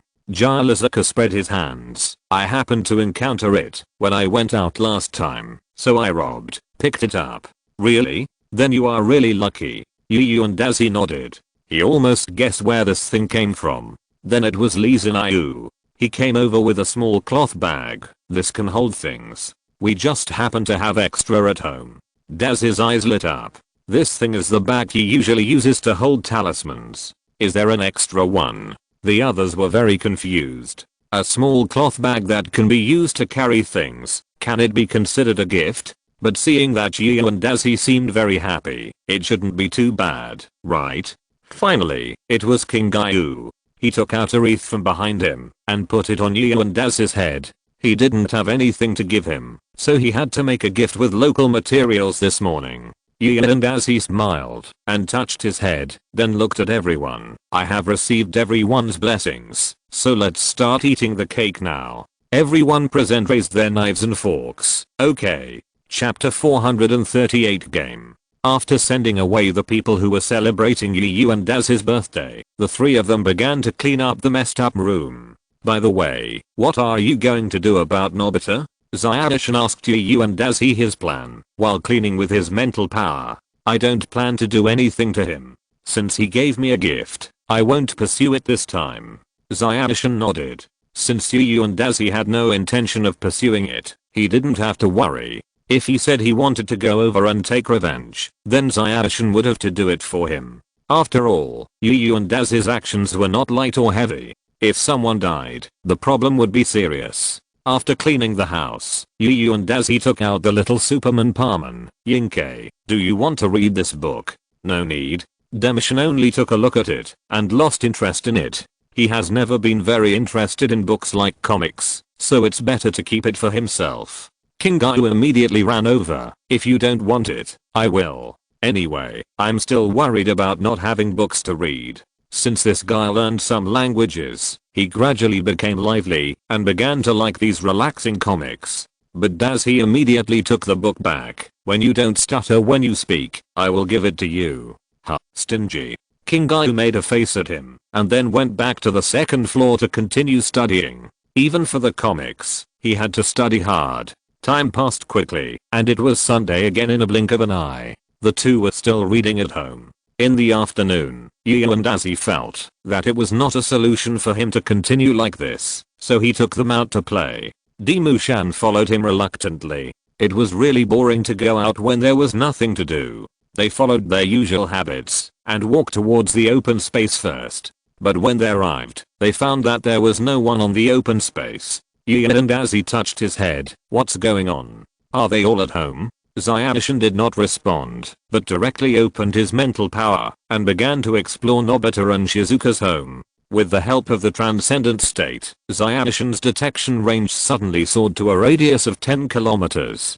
Compared with the previous state, before entering the transcendent state, the detection area was more than 10 times larger. Soon, he withdrew his mental power. This exploration consumed mental power too quickly. Although this was not his limit, it was difficult to bear such a fast consumption rate, so he had to make a quick decision. Found it. These people are in the park over there, and Doraemon is playing with them. Yu and Daz nodded, and went to the nearby small park with King Yu and Shizuka. When they arrived, they heard them say that they wanted to play games. So Yu and Daz stepped forward. Hey, what game do you want to play? Can you take us with you? Hearing his voice, Doraemon turned his head. Of course, no problem. Games like tag are more fun the more people there are. Shizuka and King Yu also came over. Are you going to play tag? I didn't expect you would play this. King Yu looked at Shizuka. Brother, what kind of game is that tag? Hearing this, the blue fat man smiled and said, since you asked, I will explain to you this game that has been improved in the future. As he spoke, he took out a police hat and put it on his head. Then light came out of his body, and he had a police uniform on his body.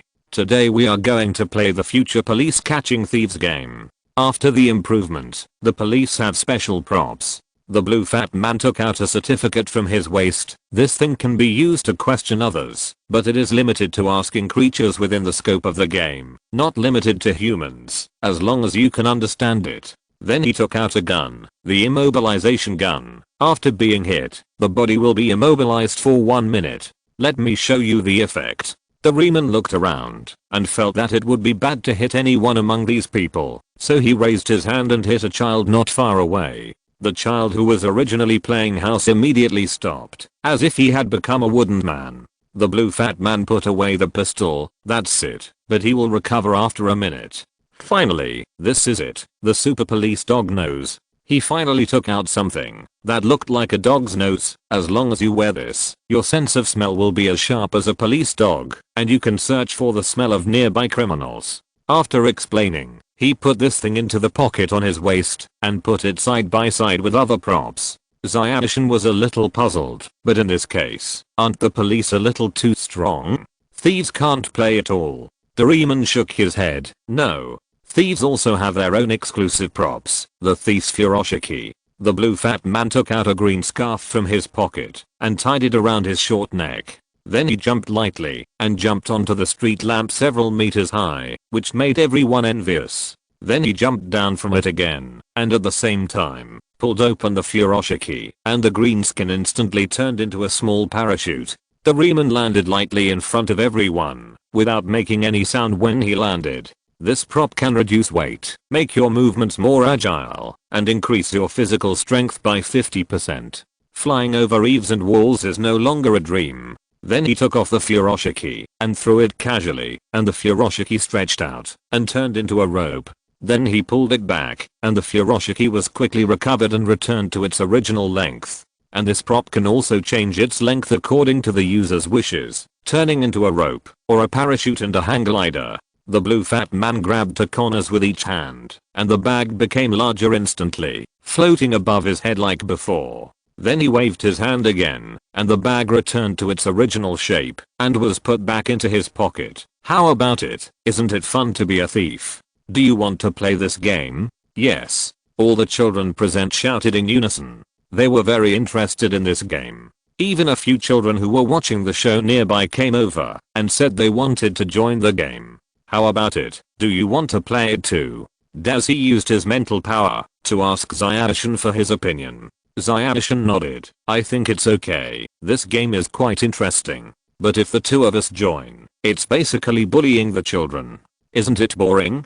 Gian and as he thought about it, and what Xiaoshan said made sense. It was indeed meaningless. Then let's do this. If we are in the same camp, we are not allowed to use superpowers. If we are in different camps, then we can only use our powers when we are chasing each other. How about that? The two reached an agreement and then turned to look at King Guy with stars in his eyes. After explaining the rules they had made to him, King Guy also joined the team competing for the role. Doraemon quickly stretched out his hand and shouted, "Stop.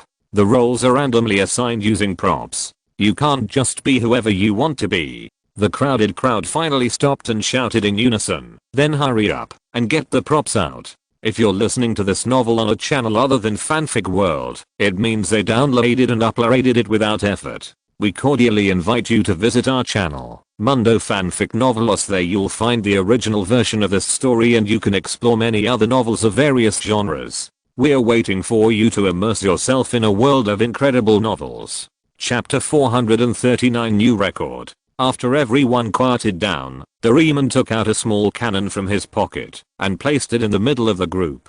This thing will randomly assign roles, and it will also pay attention to the fairness of the power of each camp to avoid imbalance. After saying that, he looked around. So you should have no objection to using this prop to assign roles? Everyone shook their heads, with a hint of excitement in their eyes. They were looking forward to this game. Then, let's start assigning roles now. As he said that, the blue fat man pressed the start button.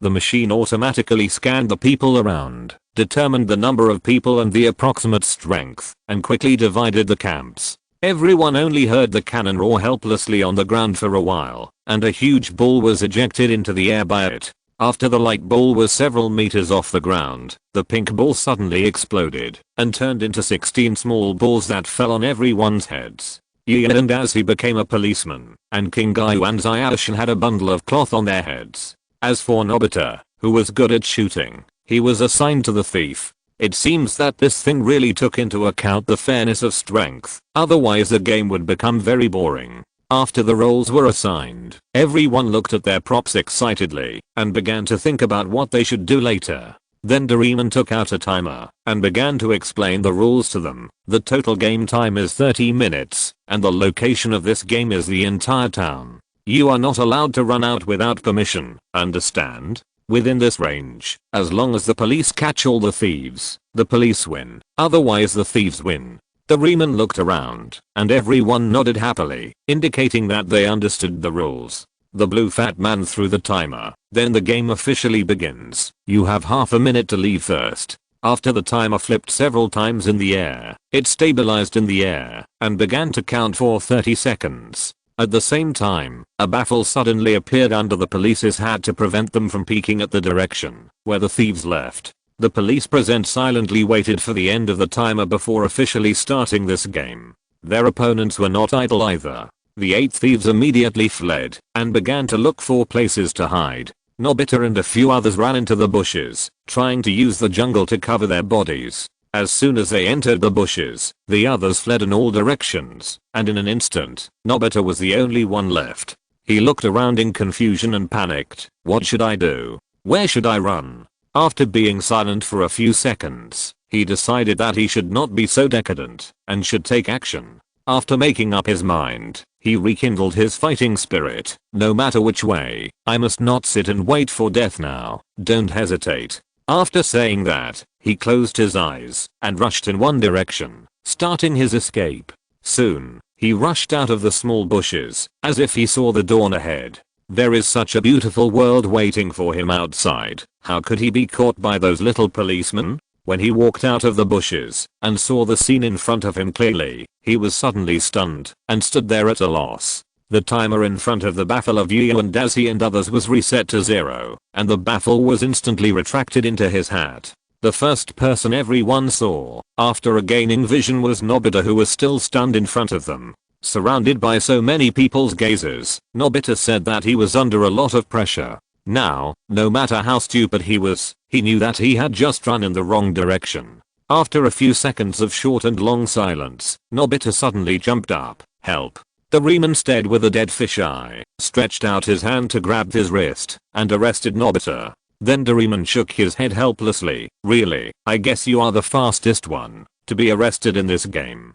Coming to the temporary prison made of props, the blue fat man threw Nobita in without mercy. Okay, the first thief has been arrested and brought to justice. There are 7 people left. Everyone act separately. Then Doraemon clapped his hands with satisfaction. I will stay here to guard the thief. Everyone nodded, then turned around and prepared to act separately, each looking for a target. Wait a minute. Gian and Azzy suddenly spoke up and stopped those who were about to leave. Everyone else looked at him curiously, wanting to know what this guy wanted to say. When you see Yunkei and King Gayu, don't fight them directly. You can't beat them. Although his tone was very serious, he still had no expression on his face, which made people feel no tension at all. Everyone just sneered and turned away, not taking his words to heart at all. Yu and Dazi shook his head helplessly. These guys didn't listen to him, and they would suffer sooner or later. Then Yu and Dazi also found a direction and left.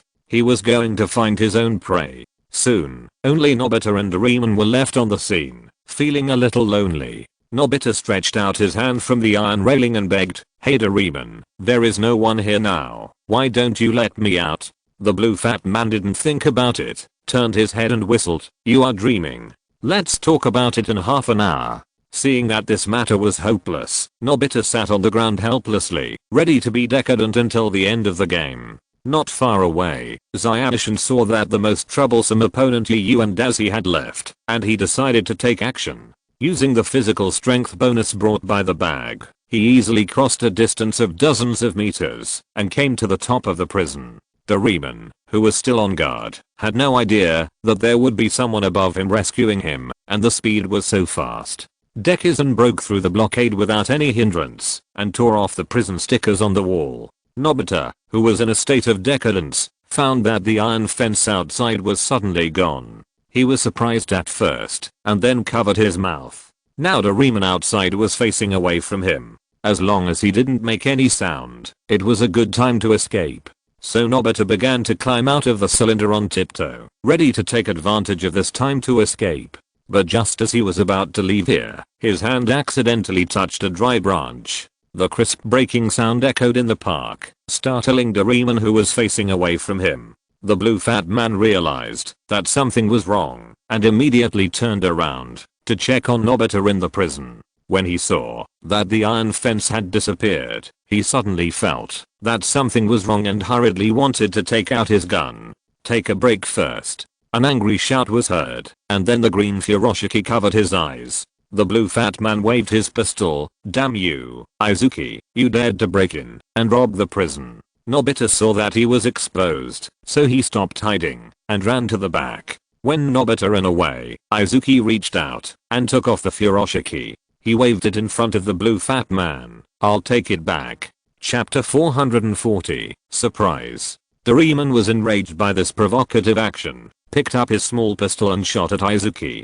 But although Izuki didn't use the induction technique, it was still no problem for him to dodge this slow bullet. After all, it was just a toy gun, and it was impossible to achieve the same speed as a real gun. Soon, Izuki caught up with Nobita, and the two escaped together under the pursuit of Doraemon.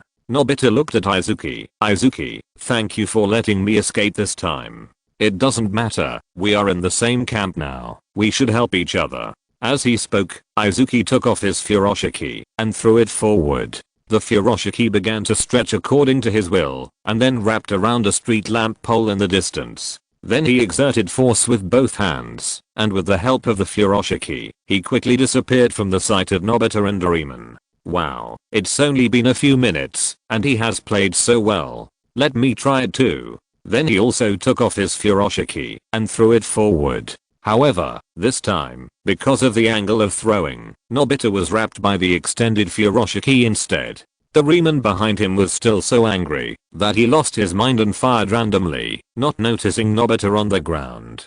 Nobita secretly breathed a sigh of relief. Fortunately Doraemon didn't see me. Then he fought hard and turned into a big male insect and crawled into the bushes. When Doraemon finally came back to his senses from his anger, the energy of his pistol had been temporarily exhausted. Although this thing has no ammunition limit, it still takes a short time to recharge after the energy is exhausted.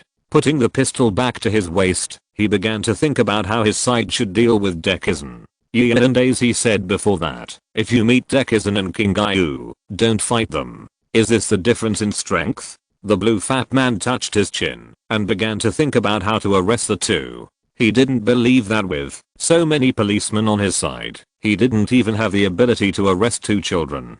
After a short silence, he picked up his police officer certificate and started communicating with Shizuka. "Hey Shizuka, how are you doing over there? I have a mission for you." Shizuka on the other side said quickly, "I'm still chasing the enemy. What's your mission?" "It's like this.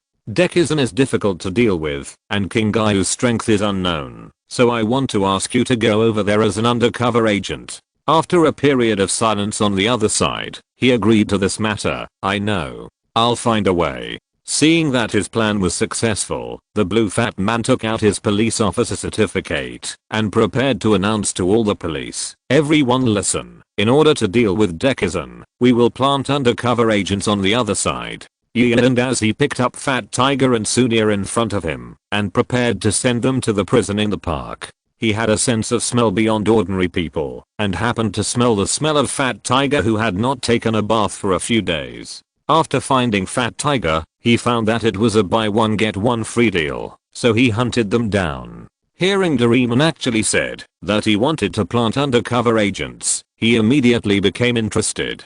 He didn't expect this guy to have a flexible mind.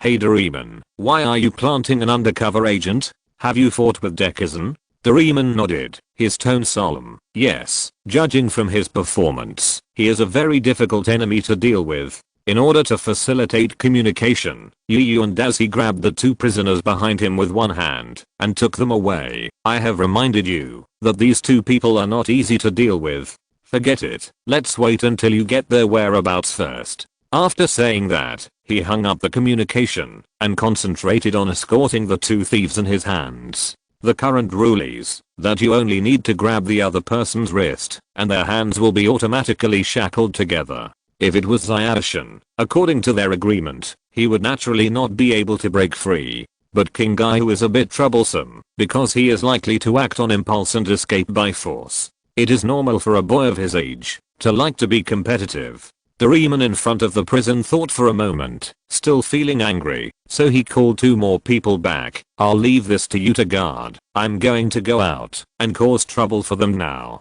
After saying that, he turned around and left angrily, leaving the two policemen staring at each other. Yu and Daisy met Doraemon. Hey little Doraemon, why don't you go to guard the cell?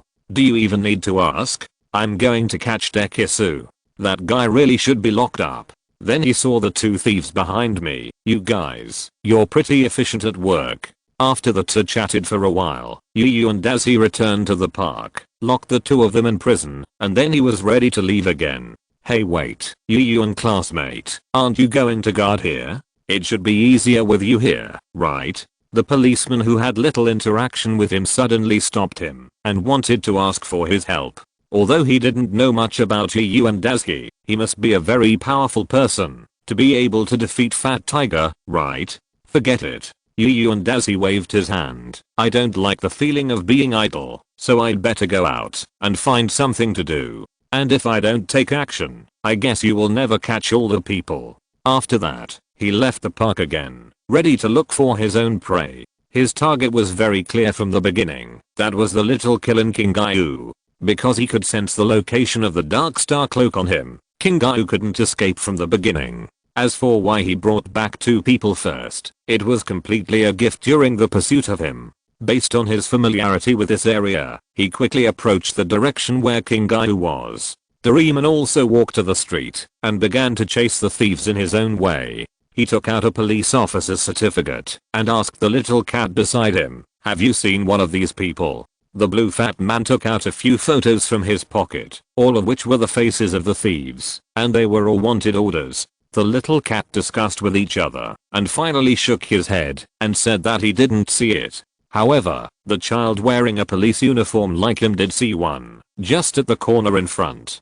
Doraemon nodded, thanked them and set off to meet up with his teammates. One person's strength is always not as good as two people's, so add a teammate first for insurance. After turning the corner, the girl in the police uniform, Yazzie, was right in the middle of the street, still searching for enemies in the bushes. Doraemon walked over and said, no need to search, there's no one in there. Let's look for other places. Yazzie looked up and smiled at Doraemon after seeing him. Okay, let's go somewhere else. The two walked towards other neighborhoods, and Doraemon asked the cats with his police officer ID all the way. Everyone was on guard against pedestrians on the street, but they didn't know that even the cats and dogs would become clues. What Doraemon said at the beginning, as long as they could understand, was completely aimed at him, a robot who understood animal language. Finally, after Doraemon and Yazzie asked the two cats, they pointed to the door opposite. You said that the person in the photo is in the door opposite? Doraemon pointed at the photo of action in his hand, with a hint of surprise in his eyes. Chapter 441. The game is getting intense. A few seconds later, Doraemon and Yazzie broke into the door, pointing their guns at the door. Don't move, you have been arrested. Angshin, who was about to go to the bushes, raised his hands helplessly. Okay, I give up. The blue fat man signaled to Yazzie to go up and handcuff Angshin and prevent him from escaping. With the cooperation of the two, Angshin was taken away without resistance and was about to be sent to the park. Yazzie looked at Doraemon. Should I go alone, or should we go together? The blue fat man thought for a while and said, let's go together. If we meet someone to rescue, the possibility of being rescued will be smaller. At this time, Zayashi and Daisy had also found their enemies and were ready to take action. And as he stopped King Gaio, who was running away, and just looked at him with a smile, Zyokilin walked over helplessly and handed his hand to Yu and as he, after successfully arresting King Gaio, he planned to send the child to the park first, so that those people would keep an eye on him. The people around saw King Gaio wearing handcuffs, but they just pretended not to see it and turned away. This is the power of Doraemon props, which can hypnotize these people. What was originally a very strange thing became commonplace and acceptable in their eyes. As for Dekisugi, he was standing in the bushes. Now there were only 2 policemen left in the prison, and the manpower was relatively weak. But he was alone, and the bag could only wrap 1 person, and there was no way to save the other one. In other words, he couldn't just use the bag to block his vision and save people like last time. After thinking for a while, he stood up and walked in front of the 2 policemen openly. At this time, the male policeman was still talking to the female policeman, asking her to be on guard against Dekisugi at all times. As soon as the voice fell, Zyokilin appeared in front of them, which scared them. But the boy quickly reacted, "Don't be nervous, he is alone." The bewildered female policeman finally reacted and looked at Zyokilin in front of her. The 2 exchanged glances and then reached their hands to their waists at the same time, ready to draw their guns. Zyokilin noticed their movements and finally breathed a sigh of relief. His chance had come. He immediately rushed towards the other party, using his speed advantage to get between them before the other party finished drawing his gun. The 2 saw that Dekisugi had arrived and hurriedly drew their guns and quickly aimed at his head. Seeing this scene, Dekisugi was delighted. His plan succeeded. The 2 men really fired without saying a word, and 2 pink bullets flew towards Zyokilin. However, the bullets did not hit Dekisugi as expected, but passed through the air and hit the policeman on the opposite side. In order to reduce the lethality, the flying speed of this type of bullet is much slower than that of real bullets. Zyokilin easily took advantage of the gap before they had time to shoot and squatted down first, letting them hit their own people. The 2 policemen were unable to move. Zyokilin smiled, stood up and peeled off the stickers on them. "Okay, everyone run. If those guys come back, then the problem will be more troublesome." Zyokilin has always been afraid of Yu and Daisuke. He knows very well that if that guy comes back, he must escape quickly. With no room for resistance, Yu and Daisuke is definitely the boss of this game. At this time, Nobita was being chased by 2 policemen. He dodged left and right along the way and turned into a dead end. What should I do? I have no way out now. He covered his bag and began to think. At this moment, a head suddenly popped up from above. "Nobita." He looked up and immediately saw Shizuka looking at him from the other side of the wall. "Great, Shizuka, you haven't been caught yet.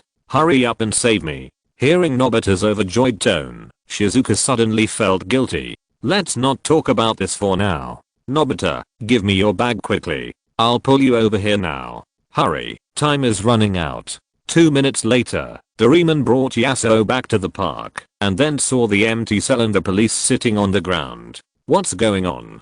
The blue fat man immediately ran over and asked, "Where are the 2 people who were originally in the prison?" The boy said weakly, "Just now, Dekisugi came to break the prison again. We were tricked, and Fat Tiger and Sunia were taken away." "What did you say?" Doraemon was so angry that he jumped up and down. "Damn it. That guy really doesn't take us seriously." At this time, Yu and as he came with King Gaio and prepared to put him in the cell. As soon as he approached, he heard Doraemon complaining loudly beside him, so he walked over. "What's wrong? Has someone been rescued again?" Doraemon said that he was very angry. "Yes, Dekisugi came again to rescue the people you captured. Isn't that a very normal thing? If you pass the level in one go, how can you play?" Put King Gaio down, then walked over to open the cage. "Go in by yourself." He pouted reluctantly, then walked into the prison by himself, and Angshan was also caught. After the prisoner was taken in, Yu and Daisuke looked at Doraemon. "So what are you going to do now? Wait for the spy to send back the news?" The blue fat man shook his head. "No, we need to let her contact with Dekisugi, and we must put enough pressure on him so that he can't rescue the thief. This is simple. Yazi, you and I will guard the cell here, and he has no chance to attack." Yu and Daisuke walked to the outside of the cell and stood there, ready to have a good rest here for a while. "So what are you going to do?" Are you going to give up chasing other thieves? Doraemon looked at him with some worry, because Yu and Daz's fighting ability was second to none among them. Don't worry. Yu and Daz, he waved his hand and said, wait until you have news about Junfei, then notify me. I will stay put for now, so that he won't come to rescue people again. Then he pointed at Yazzie, just wait for me to leave and continue to guard this cell. I believe you can do it. Seeing that the others had been arranged, Doraemon once again picked up the sheriff's certificate and began to inform all the police. Everyone listen to me. We are risking our honor, and in the next period of time, we will do our best to hunt down Izuki. After confirming that everyone had received the message, Doraemon put away his sheriff's badge and left quickly. Now all the police are targeting the thief, allowing the undercover agent to reunite with Izuki smoothly. As long as the two of them are together, with Shizuka's cooperation, Izuki's whereabouts can no longer be concealed. After a minute or two, Zion came to the park again to see if the hostages needed to be rescued.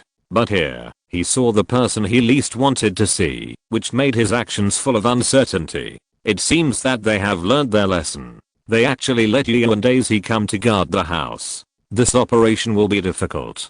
Chapter 442, The Ghost. Zion looked at King Gayu and Angshan in the bushes not far away, shook his head helplessly, and prepared to evacuate here first. Anyway, the thief only needs one person, and this person can be him. But he didn't expect that King Gayu was also caught. It was probably because he was accidentally bumped by Yu and Dazuki. Just when he was about to leave here, King Gayu in the cage suddenly saw him and coughed lightly. The sound was not loud this time, but it still attracted the attention of the two policemen outside. Yu and Dazuki turned his head and looked at him. What's the matter? Do you have a cold? King Gayu shook her head. No, I just cleared my throat. But Zion temporarily stopped his movement to leave because he found that King Guyu's eyes were looking here intentionally or unintentionally. That's good. If you feel uncomfortable, remember to tell me. Dazuki didn't doubt him, turned his head, and continued to be in a daze. Seeing that he finally stopped paying attention to himself, King Gayu took his left palm and faced Zion and wrote a few words on it.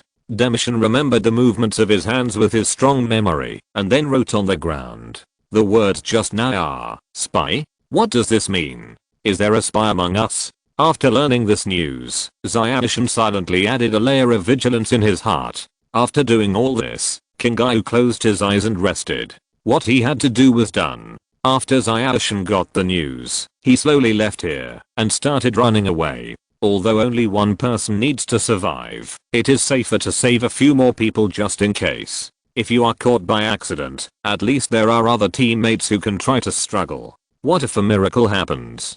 Nobita and Shizuka are hiding from everyone's pursuit, so as not to be locked up in the small dark room again. But it's strange that those people have passed by here several times, but they just didn't find them. They hid behind a bunker, and Nobita was looking at the two people who ran past here just now with lingering fear, wiping the sweat on his forehead. We are really lucky we haven't been discovered even like this. In fact, all the police knew that they were here, but in order to use them as bait, they had to put pressure on them. Zion had no way to rescue the hostages, so he could only wander around the streets, and naturally found the two of them. Nobita and Shizuka? Are they trapped by those policemen? I have to go rescue them. Thinking of this, he planned to plan his rescue route carefully. At this time, Nobita was looking outside nervously. There were no policemen here now, at least on the surface. Although these policemen were surrounding them step by step, there was no sign of action. Zion used the bag to run from the bottom floor to a house and began to observe the nearby terrain. There are two paths next to the house. The one behind can be connected to another street, which is very suitable for escape. The other road leading to the river is closer to Nobita and the others, but there is only one road there. After a simple exploration of the terrain, he immediately gave up the closer road, because if he crossed the bridge, he would inevitably be surrounded by people on both sides. After making up his mind, he used the bag to jump onto another house and slowly landed behind them from the roof. Nobita, Shizuka, I'll lead the way, you guys hurry up and follow me. Shizuka heard Dika's voice, and a hint of surprise flashed in her eyes. The big fish finally took the bait. but she quickly suppressed this emotional fluctuation and pretended to be no different from usual. "Deki, why are you here?" Nobita turned his head and looked at Zayashi. He waved to them quickly. "I just saw you were surrounded from above, so I came to rescue you." At this time, this conversation was transmitted to the ears of every policeman by Shizuka's ID. Everyone knew that it was time to act on their own. And as he looked at the flax next to him, "I'm going to support now, so the situation here is left to you." Flax saluted him. "Don't worry, as long as Deki doesn't come, I will be fine." King Gyu and Angshan in the cage suddenly became nervous and began to pray that Zayashi would not be caught. He was the last hope of the thieves. If he was caught, then this team would basically be declared a failure. Yu and as he picked up the police officer's certificate and quickly approached the direction of Dekisugi according to Shizuka's location. After Shizuka and Zayashi mixed together, they immediately prepared to escape through the route planned by Dekisugi. The blue fat man also found that his plan was successful and immediately said, "Everyone listen to my order, follow the plan I have made." Hero, who had been hiding near the exit, immediately rushed out and pointed his gun at the passage. "Don't move." Zayashi reacted quickly. Seeing that the planned road was blocked, he immediately changed direction and pulled the two people to run towards the path by the river. Seeing that they refused to stop, Hero pulled the trigger without hesitation. Even the slowest Nobita was pulled into the passage by Zayashi, making him shoot at the air. Hero fired a few shots in anger and then immediately followed, ready to continue the pursuit. After walking out of the path, Zayashi still tried to stay away from the stone bridge, so he planned to escape in another direction. But Doraemon also arranged two people there, so he didn't dare to act rashly for the time being. It's really annoying. There are people everywhere. It seems that the only way now is to take the stone bridge. Looking around, Hero has cut off their retreat from the back, and it is impossible to go back. So Izuki had to lead the three of them to run to the bridge, while planning what to do in his heart. The only advantage now is that Yu and Eiji is not here, and the threat of others is not very big. While moving towards the stone bridge, he still had the mind to turn back to take care of Nobita and Shizuka. It was at this time that he suddenly noticed that Shizuka seemed to be missing something. "Shizuka, where is your furoshiki? Did you lose it accidentally?" Shizuka was startled, then pretended to be calm. "Yes, I lost it accidentally when I was being chased." Nobita also nodded. "Yes, Shizuka is a very good person. She just saved me over there." Hearing his naive words, Zayashi suddenly had a bad premonition in his heart. "Have you seen her furoshiki? Or has she ever grabbed your wrist before?" Nobita tilted his head and thought about it and said, "No." At this moment, Shizuka, who was originally a little distance away from Izuki, suddenly accelerated, stretched out her hand to grab Izuki and handcuff him. Chapter 443, Chumushin is arrested. Shizuka's speed was not too slow, but Zayashi was already prepared, so she would not be hit by such a clumsy sneak attack. At this time, Nobita had not figured out the situation yet, and he was staring blankly at the two people who had become enemies. After dodging Shizuka's outstretched hand, Zayashi shouted at Nobita, "Run." Shizuka is a policeman. After hearing Zayashi's words, Nobita still didn't believe it and followed them. "What are you talking about? Shizuka saved me. How can you tarnish Shizuka's innocence out of thin air?" As he said that, Nobita ran to Shizuka's side and reached out to grab her hand. "Shizuka, let's just ignore Dekishan and leave him alone. What's going on?" Just as he was about to protect his wife, a gravitational force suddenly came from his hand. Feeling this familiar feeling, Nobita finally understood that this time Shizuka was really a policeman. But it was too late to react now. His hands had been handcuffed by the shackles that appeared, and there was no room for resistance. Shizuka turned around and smiled at him helplessly. "I'm sorry, I'm really a policeman. How could this happen?" Nobita knelt on the ground helplessly. "I didn't even notice it." Seeing that Nobita was caught, Zayashi did not stay any longer and immediately turned around to escape. Since her companion had been caught, what reason was there to stay? Shizuka knew that her speed could not keep up with Zayashi, so she had to give up the plan of chasing. Then she took out a police officer's hat from her pocket and put it on, and the police uniform appeared on her again. However, the road ahead was not easy to walk. Doraemon was waiting for him at the intersection with a pistol. Now the energy is full, and he can fire another 30 bullets, so there is no need to worry about not having enough. Don't move, or I will shoot. While speaking, Doraemon had already pulled the trigger. Seeing this, Dekisugi had to make a sharp turn and run to the bridge. Damn, didn't you already shoot? This bridge was his last retreat route. Fortunately, there was no one defending on the other side, otherwise it would be really troublesome. Doraemon did not stop him after seeing this scene, but showed a meaningful smile. Just run slowly. Just when he was secretly rejoicing, a figure rushed over from the opposite side and blocked the bridge entrance. It seems that the time and place I came are very coincidental. Yu and Dazi stood at another intersection, completely blocking Zayashin's way, forming a two-sided attack. Demishin turned his head and looked behind him. Doraemon, Shizuka and the other 5 were slowly approaching. Now that so many people have gathered here, even if he wants to break through by force, the possibility is very small. The pressure from Yu and Dazi on the opposite side is not small. If he wants to break through the defense, the difficulty is no less than that of the 5 policemen behind him. Since I can't escape from the normal road now, I can only fight Yu and Dazi.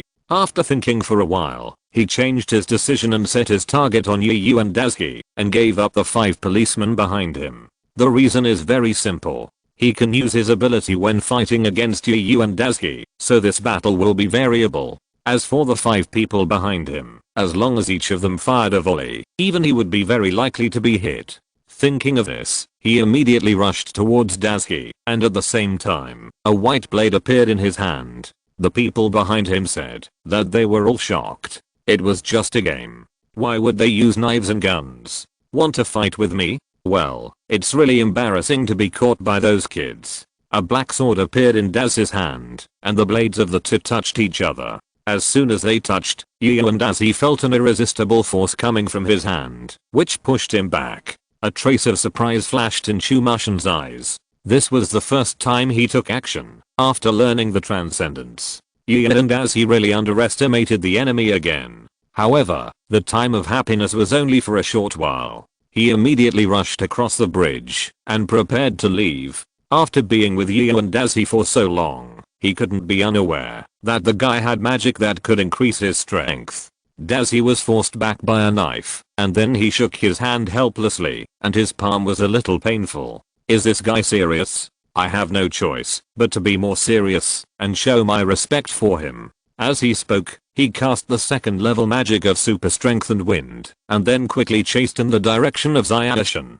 Demishin's escape speed increased a little, but in front of Yu and Dazi who cast the 2nd level spell, he was still a little inferior. Good afternoon, we meet again. How about having a cup of tea together? Yu and Dazi appeared beside him and waved his sword to greet him. Demishin's reaction speed was also very fast. He raised his gang, and the 2 weapons clashed again. This time it was Zayashin who was repelled. After casting the spell, his strength was not as good as Yu and Dazi, but he took advantage of it and raised the sword in his hand, aiming directly at his neck. Gang and Yeren collided again, and Yu and Dazi controlled the strength. This time the strength of the 2 was equal. As the 2 continued to compete in swordsmanship, Doraemon and his men finally came behind them panting, and then raised their pistols weakly. The blue fat man opened his eyes and panted, Don't move. Otherwise we will really shoot. When Chumashin heard this, he couldn't help but feel a little irritated. The current situation was too unfavorable for him. Yu and Dazi in front of him had no intention of giving way, and his swordsmanship was not as good as his, and he was suppressed everywhere. Although he was a genius, he had too little time to practice, unlike Yu and Dazi, who would go to the clouds to practice swordsmanship when he had nothing to do.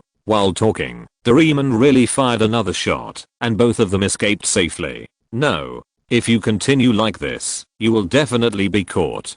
Chumashin's eyes condensed, and he used the little ability he had learned. Next to them, a white cloud gradually formed, and he was ready to use the cloud driving technique to leave here first. Moreover, this position was in the river, and the white cloud could not be seen by everyone's sight at all. That is, this was a blind spot. Yu and Dazi did not notice it. Now his attention was on Chumushin, and Yu and Dazi had to go all out to face him. After all, he is now specialized in magic, and his ability to do two things at the same time is always inferior to that of spiritual. And Izuki was not worried about being exposed. After all, everyone knew the source of this ability. After being seen by others, he was also worried about how to explain it to everyone. Seeing that he was so stubborn, Doraemon in the back had to order, "Everyone listen to my command. Aim at Izuki together. Fire." The pink bullets were like a light rain, forcing Yu and Dazi and Izuki to separate for a distance.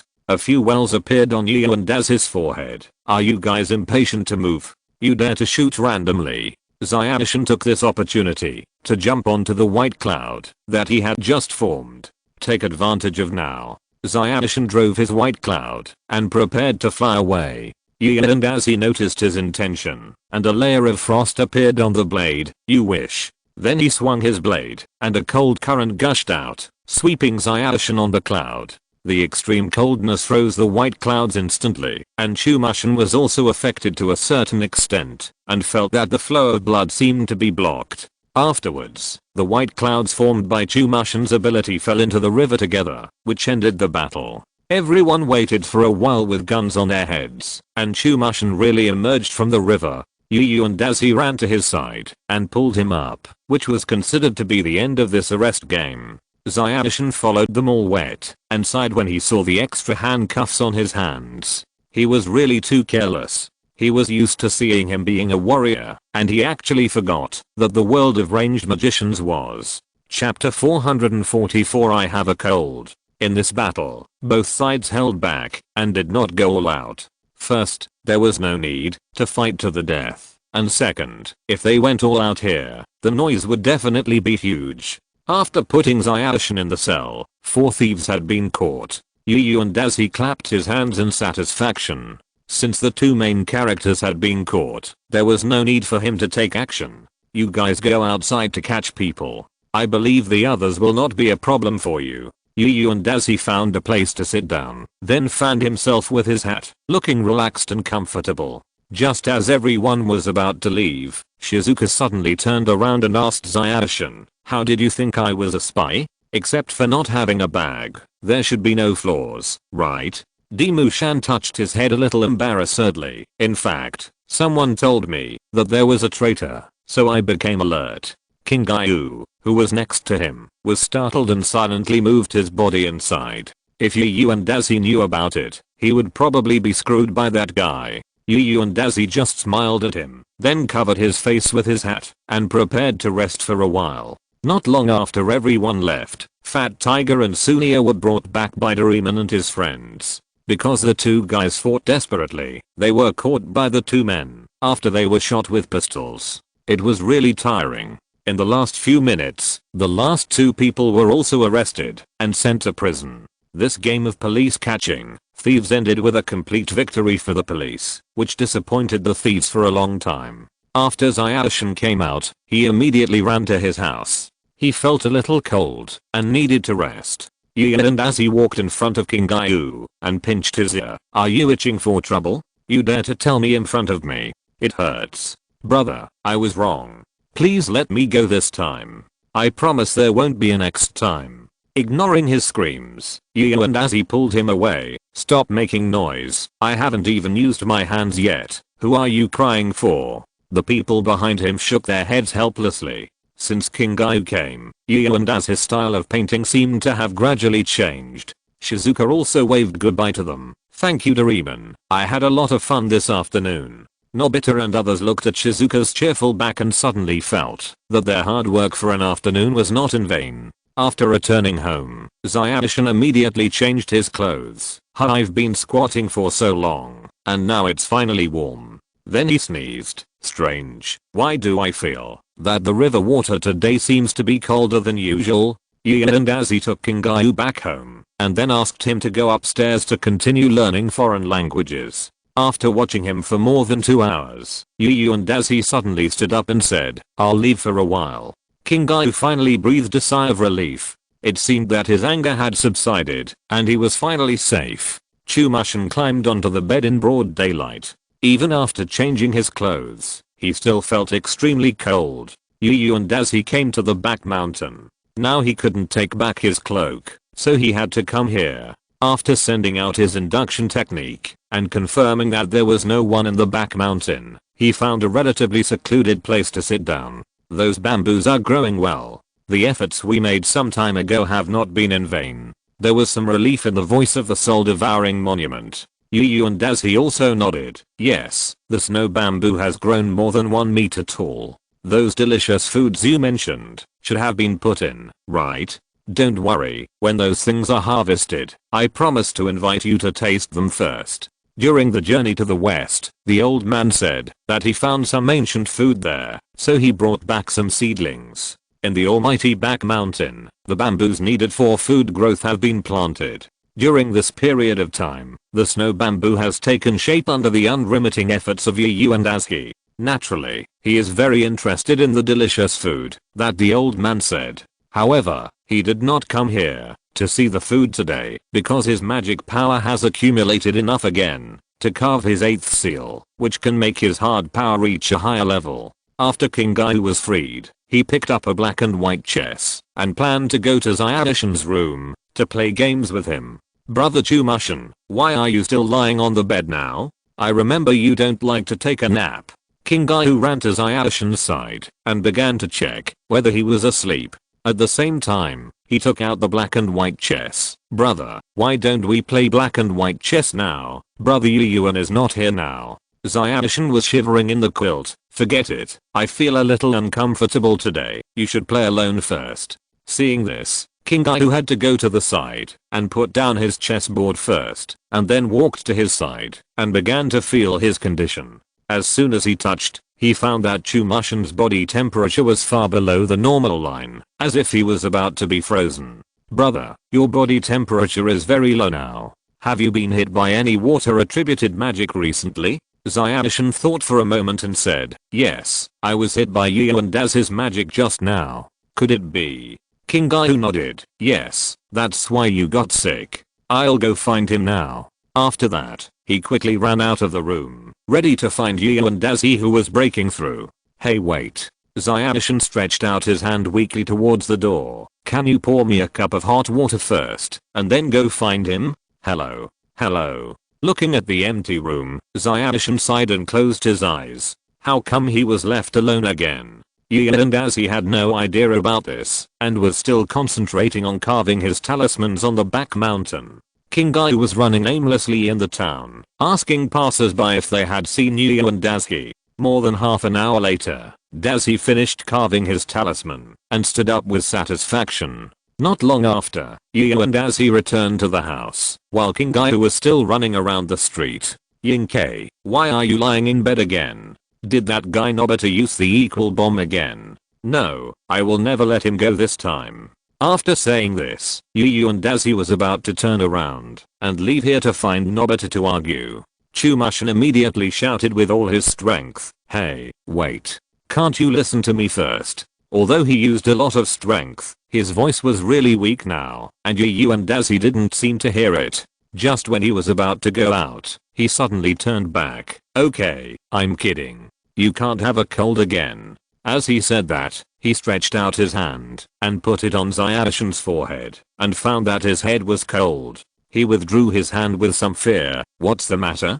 Could it be that you? Impossible. I just went out for a short time and the body is cold. Hearing this, Chumushin, who was lying on the bed, finally couldn't bear it anymore. Can you listen to me first? This time, he didn't know where the strength burst out, and the huge roar reached Dazi's ears, causing him to have tinnitus without any preparation. But after he finished speaking, Xiaoshin coughed weakly a few times, and could no longer speak. Stop making trouble. He caught a bad cold, because he was hit by your magic just now. Hurry up and treat him. The unhurried voice of the soul-devouring monument appeared in his sea of consciousness, making him feel completely relieved. Just now, he used his ability to check on Chumushin's body and found that Yu and Dazi's cold air lingered in Chumushin's body. This is an injury caused by magic. If it is not treated, it can remain in the human body for a long time, causing great pain. Yu and Dazi suddenly realized, so that's it.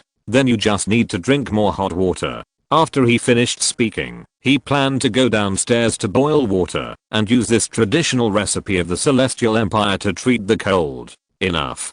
Do you understand, you bastard? Use magic to expel the cold first, and then you can treat his cold. Hurry up. Chapter 445. Facing the roar of the soul-devouring monument, Yu and as he scratched his ears. If it were in the past, he would never be so calm. But now, for some reason, he had no motivation at all for this matter, and even wanted to sleep. Forget it, it's a rare opportunity. Let's try the new staff I got last time. After saying that, he stretched out his left hand, and a silver white staff appeared in his hand, emitting a faint glow. It is unknown how much magic power this thing has accumulated now, but it must be more than Yu and as his current accumulation, far exceeding the wood spirit staff. Searching his memory, he chose the magic, level 3 healing magic, purifying light. As the spell was chanted, the magic circle slowly opened on the ground. A holy light rose from the ground, penetrated Chumashin's body, and took away the coldness from his body. The treatment was over, and now everything he left on him was expelled, but Chumashin still looked weak. Looking at his state, Yu and as he felt a little strange. Did his magic fail? What's going on? Didn't you say that you just need to expel the cold? Why hasn't he recovered yet? Don't think about it. You cured the cold in his body, but the cold he just caught is not within the range of your magic. Is that so? Do you have any magic that can cure this kind of cold? After a moment of silence, the soul-devouring monument spoke. I'm sorry, I didn't think that my descendant would catch a cold, and people from the demon clan generally don't catch a cold. He put his hand on Chumashin's forehead and found that the temperature of his forehead was higher than that of ordinary people and was still rising. After confirming that he had a cold, Yu and as he asked him, Yunkei, why don't we go to the hospital now? Your body can't be delayed. Chumashin shook his head. Forget it, my mother has acquaintances there, she will be worried. Seeing this, he didn't force it, and then prepared to get him a fever-reducing patch and boil some hot water for him. Just as he was about to walk out the door, he suddenly turned back to look at Chumashin. By the way, where is Kingayu? You mean that kid? He seemed to have gone out to look for you just now, and now I don't know where he is. After saying that, Chumashin let out a long sigh and prepared to take a rest. He went downstairs to take out the fever-reducing patch from the refrigerator, then used magic to boil water, and walked to the second floor with a pot of boiling water. After putting the fever-reducing patch on him and letting him drink some water, Yu and as he was ready to leave, Yunkei, I'll go find Kingayu now. You can sleep on the bed for a while. Chumashin nodded and closed his eyes, and then there was no sound. The old man couldn't stand it any longer. Why are you going out to look for him now? That guy can't be lost. Isn't it your job to take good care of him by his side? What are you thinking about? He has a severe cold. If he doesn't go to the hospital, he will die here sooner or later. He said while changing his shoes. It's not convenient for me to do this, but Kingayu wouldn't have so many concerns. After learning about Yu and as his true intention, the soul-devouring monument stopped talking and continued to accumulate his strength. After walking out of the door, he immediately sensed the location of his cloak and quickly approached that direction. At this time, Kingayu was pulling a person, holding Yu and as his photo, and asking him if he had seen him. The woman pushed him away impatiently. Stop arguing, okay? I haven't seen that guy at all. Seeing this, he sneered. TSK, this kid's way of finding people really doesn't have any technical content. Just when he was about to continue to pester, Yu and as he appeared in front of him and took Kingayu away. When Kingayu saw that it was Yu and as she said quickly, brother, it's not good. Brother Chumashin seems to have been. I know everything. Yu and as he waved his hand, I have driven away the coldness in his body. Now I have something for you to do. Can you do it? Not long after, Kingayu returned home and walked towards Zayashin, who had lost the ability to move on the bed. Brother, I didn't find Brother Ian when I went out just now. What should we do now? Chumashin pointed to the water cup next to him, wanting him to pass the water over. His mouth was already too dry to bear. But at this moment, King Gaio suddenly turned Zayashin over, then wrapped him tightly with a quilt, and carried him up again. "Hey, what are you doing? Put me down quickly, otherwise if I get better, I will definitely not." Cough cough. Before he finished speaking, he coughed because his throat couldn't bear it, and he no longer had the strength to speak. King Gaio carried him, and prepared to walk out the door. "Brother said that, if you are sick, you have to go to the hospital." "Stop it, I just don't want to go to the hospital, so I'm lying in bed alone." He struggled desperately in the quilt, but this method of wrapping the whole body is much stronger than the rope, and he can't escape. King Gaio waved to stop a taxi, and under the command of Daisuke, they headed towards the hospital. The driver took a look at the two people behind him, and couldn't help wiping a cold sweat. Why do these two people look so weird? That guy was tied up tightly. Could he have been abducted by someone? But it doesn't seem realistic to let a child younger than him be abducted. And this child's strength is too strange, right? He can actually carry such a big child on his shoulders, and it doesn't seem to be difficult at all. In this weird atmosphere, the taxi driver took them to the door of the hospital. Then he turned his head and looked at King Gaio. "We're here. The fee is 1085 yuan. Little boy, you didn't forget to bring money?" The rap child seemed to be in a bad condition, probably sick, and there was no adult at home. If they really didn't bring money, then just don't charge any money this time. Just think of it as a good deed. But King Gaio took out 1100 yuan from her bag and put it in the driver's hand. "Thank you, no need for change." When Chumushin saw King Gaio giving the money, he was immediately surprised. The two of them shouldn't have given him any money. In other words, King Gaio had no need for money, so neither he nor Daisuke had ever given him money. So where did he get the money? Then he suddenly thought, what if Yu and Daisuke was behind this matter? Then it could be explained. Come to think of it, this kid probably has never been in contact with a taxi before. How could he be so familiar with this process? And with Yu and Daisuke's efficiency, I don't believe he hasn't been able to find King Gaio for so long. The more he thought about it, the more he felt that this was most likely something Yu and Daisuke asked him to do. This bastard.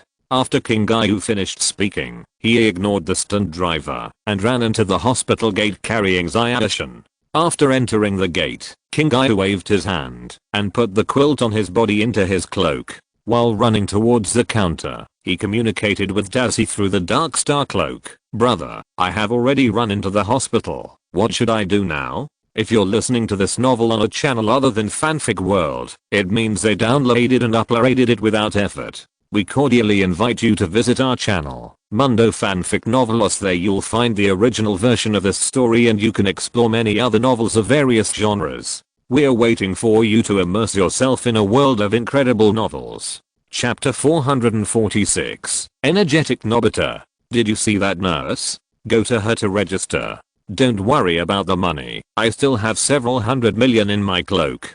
King Gaio faithfully did what Yu and Daisuke said, and soon saw the doctor, and arranged for him to have a physical examination. At this time, Chumushin began to struggle desperately. Since he was a child, these needle-like objects had been his psychological shadow. There was nothing he could do about it, because he had a mother who was a nurse, and walked around in front of him with these things all day long. But King Gaio's strength was not small. With the cooperation of King Gaio and the nurse, he was still held down, and blood was drawn. Yu and Daisuke took out the camera and silently recorded the entire Black history. Anyway, he is watching with a crystal ball now. At least Zayashin will never notice it now. More than an hour later, Zayashin and King Gaio return home with a few boxes of medicine, looking very tired. Yu and Daisuke was sitting in the living room watching TV. "You are finally back. Where did you go? I have been waiting for you at home for a long time." Seeing his innocent look, he was furious. "How dare you say that?" Forget it. In the end, he suppressed his anger and went back to bed to rest. Although they did something he didn't like this time, considering that it was for his own good, he would forgive them once, but only this time. Although he took the medicine, it seems that he won't get better in a short time. Seeing his appearance, Yu and Daisuke made his own judgment behind his back, and then went to prepare dinner. The next morning, Demushin's condition was stabilized, and there was no trend of further deterioration. Yu and Dazi stood in front of him with his school bag on his back. Then I will go to school, King Yu. The task of taking care of him will be handed over to you. Although he said so, he still looked at them with some concern, and then turned around and left the room. King Yu took out a scroll from the clothes that changed into the cloak and began to practice his magic power. After 3 weeks of cramming, he can now understand the demon language on the scroll. When he arrived at school, the teacher called the roll and found that Chumushin was not there, so he looked at Yu and Dazi who was behind him. Teacher, Chumushin is sick, so he is still recuperating at home. He may not be able to come these days. Yu and Dazi hurriedly stood up to explain to him. After hearing this, the teacher frowned and said, "This is troublesome. We will hold a 2-day sports meeting on Thursday." I wanted him to organize the training. The students below were happy. If they held a sports meeting, wouldn't it mean that they would have 2 more days off? Originally, other events were fine, but the centipede race walking competition must be trained collectively. If no one organizes it, the chances of winning are too small. The teacher's eyes swept over the students below. Who of you is willing to organize everyone to practice centipede race walking? Please stand up.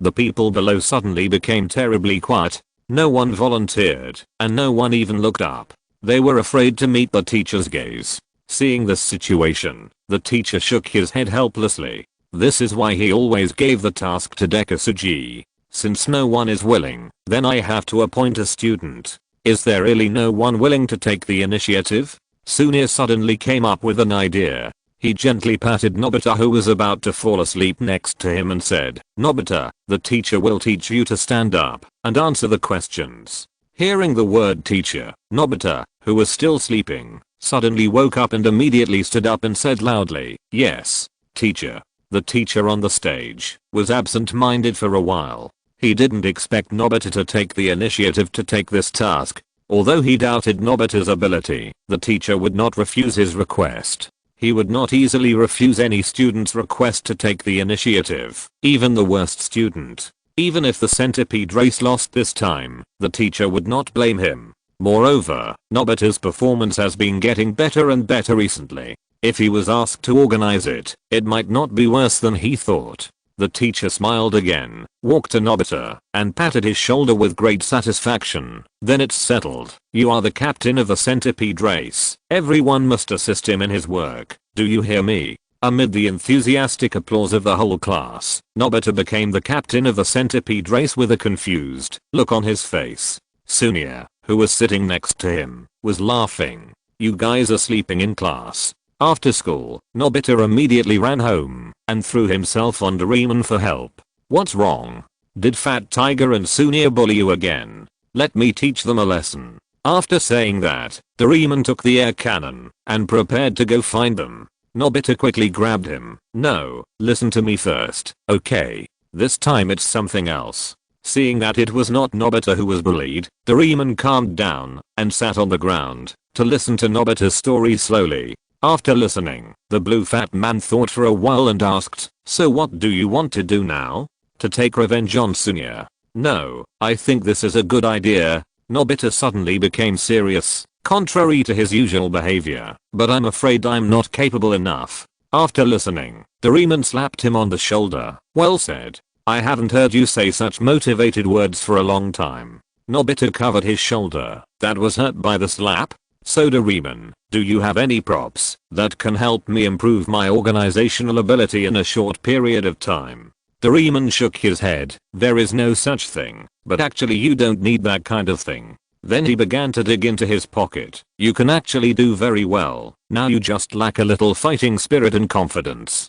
Just use this hot-blooded bean paste bun." Doraemon took out a bun from his pocket and put it in Nobita's hand. "As long as you eat this, no matter what happens, you will be full of fighting spirit to fight." Nobita looked at the small bean paste bun, made up his mind in his heart, and stuffed it into his mouth. When Yu and Dazi returned home, he found that the atmosphere in the house was a little strange. It seemed a little more depressed than before, and there seemed to be a smell of gunpowder spreading. "What's going on? Why do I always feel something is wrong? Is something big going to happen here?" He closed the door carefully, then opened his mental power and began to check the situation in the room. Then he was a little nervous because the things he and Zayashin had been worried about recently finally became a reality. At this time, Kingayu and Zayashin's mother were sitting opposite each other. The atmosphere between the two was very subtle, but it didn't look very harmonious. At this time, Zayashin was sitting next to his mother, constantly explaining something to her. And as he hurried to the living room and found that his mother was scolding Kingayu and asked him where he came from. Seeing and as he coming in, she immediately changed her target. Why did you bring another child here? Do you think this is a welfare institution? Zayashin said quickly. Mom, he really just met by chance, so I brought him here. You too, you didn't even discuss this matter with us about having one more person in the family. Do you still have parents in your eyes? The mother still looked furious, without any room for reason. She didn't know at all that there was an extra person in the family. Do these two children still have her as a parent in their eyes? It's all because of that dad who indulged them too much. Kingayu, who was kneeling on the ground at this time, was also very unhappy. He had been scolded by her for almost an hour for no reason. I work so hard to take care of your son, and I can't even practice all day long. Why do you scold me? Chapter 447 Buying a House. Kingayu looked at the woman in front of him. He wanted to beat her up for preaching to her. He had done nothing, but she kept nagging him. It really made him uncomfortable. If Chumashin hadn't been begging her, he would have fought with her given his temper. Although Kingayu looked well behaved now, Lei Killin's temper was never very good. What pissed him off the most was that this guy scolded Yu and Daisuke, not understanding why she had the right to do so. And Chumashin's face was obviously not in a good state now.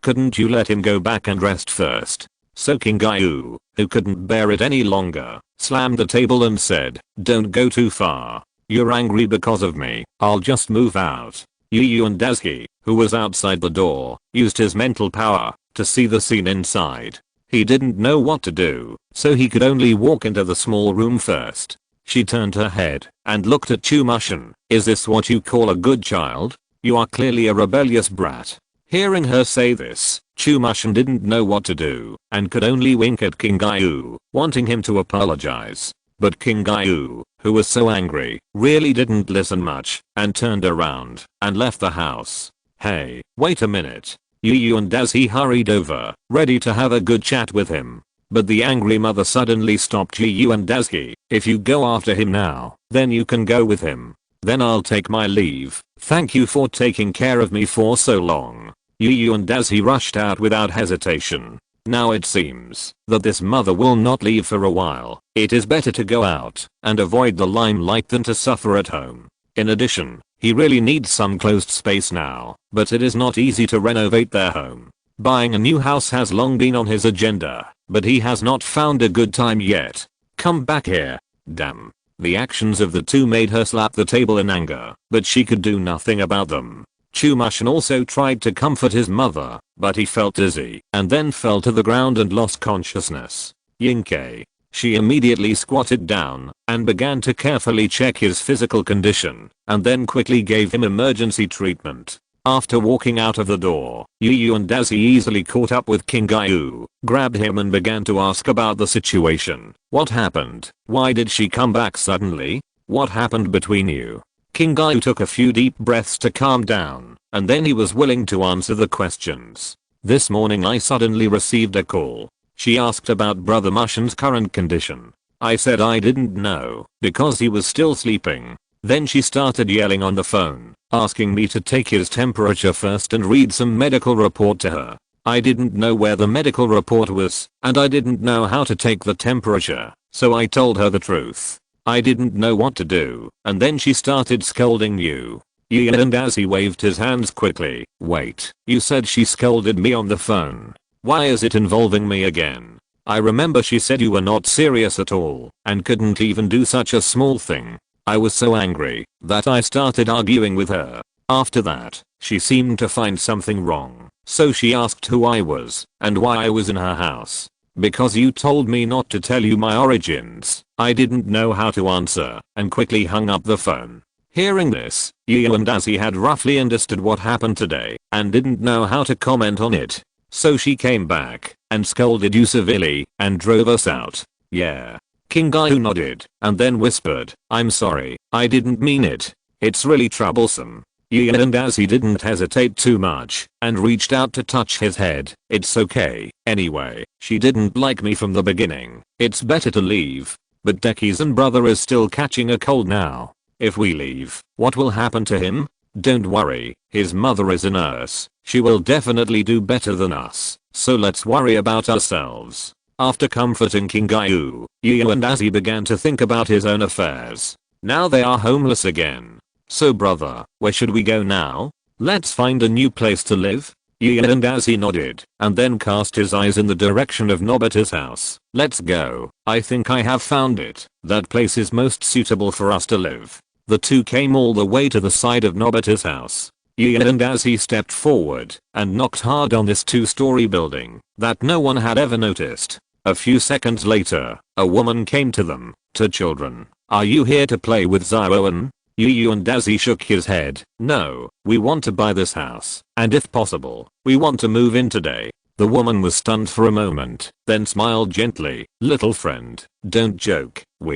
Let me make it clear first, we are not joking." And as he stopped her boring topic, then he took out a box. "There are 30 million yen in it. You can count it in front of me." She was stunned for a moment, then stretched out her hand tremblingly and opened the box. There were only 10,000 yuan in it. The woman suddenly felt that she was about to suffocate. "So much money, just take it out." After a brief hesitation of a few seconds, she immediately closed the lid. "I have to discuss this with my husband." Although and Az's offer was twice the normal price, it looked very tempting, but it was better to be cautious. After all, something was wrong. It was possible that the money was fake, or it was possible that the two children were scammers arranged by someone. She was a little skeptical about the fact that she was willing to pay more than double the price to buy a house. And as he nodded to show his understanding, "Then can you let us go in and sit for a while?" "Of course, there is no problem with that." The woman opened the door, and the two of them walked into the house under her guidance and arranged in the living room. At this time, a child was doing homework in the living room. When he saw the guests coming, he immediately took his homework to the study. Just now, his mother had been watching him write, which made him feel that he was not feeling well. After settling them, the woman left immediately to make a phone call. Not long after, she came back with a happy face. "My husband agreed. The house can be sold to you now." And as he stood up and prepared to hand her the box, but she waved her hand and refused. "Listen to me first. There are other things to deal with.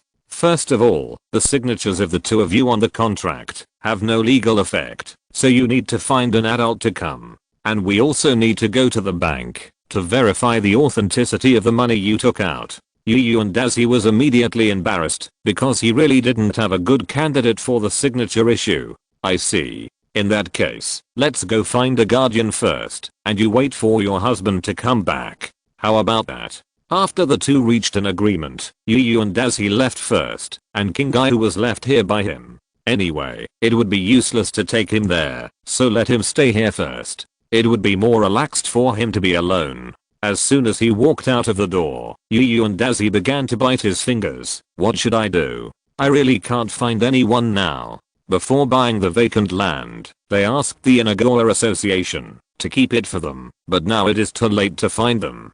Besides them, who else? Oh, I can still find them. I actually forgot about the uncle. After selecting the candidate, and as he immediately rushed to where Izanai was, ready to go over and talk to the uncle. Chapter 448 New Home. An hour later, and as he brought the uncle to the house, but the husband had not returned home yet. The woman still added a cup of tea for them, and after a few polite words, she continued to help her son with his homework. They were not familiar with each other, so there was nothing to say. The uncle took a sip of the teacup and said, "Is this the house you like? It doesn't seem to be very good." "It doesn't matter. It's not good now, but I have the ability to make it very good, so you don't have to worry about it." Kingayu was still eating snacks and watching TV next to him. The waiting time was really boring and long. Fortunately, not long after, the owner of the house also returned home, and then the two sides discussed a series of issues about this transaction. It was busy until 8 o'clock in the evening, and all the procedures were completed, and the banknotes were counted. All were real banknotes. The two families returned to the house at the same time. Tonight, the house was already Yu and Daz's, but it was impossible to drive the original family out immediately. It would take time to pack up and leave. The next morning, Yu and Daz still carried his school bag to school, and Kingai was left at home to look after the house. The woman happily called the moving company, and they were also going to buy the house they had been eyeing for a long time. When they arrived at the classroom, Izuki still did not come to school today, and they did not know how his health was. He stood for more than an hour yesterday wearing thin clothes. Although the weather was not too cold, it was probably enough for him. Not long after, other people gradually came to the classroom and began to get busy. Some people were frantically rushing to finish their homework. At this moment, a beam of warm light came in from the door, illuminating everyone in the classroom. Ian and as he couldn't help but squint his eyes. What is that at the door? It's so dazzling. When everyone was finally able to look directly at the new classmate, who was as bright as the sun, they found that the person standing at the door was actually Nobita. At this time, his whole body was surrounded by flames, his face was firm and serious, and he looked like a god.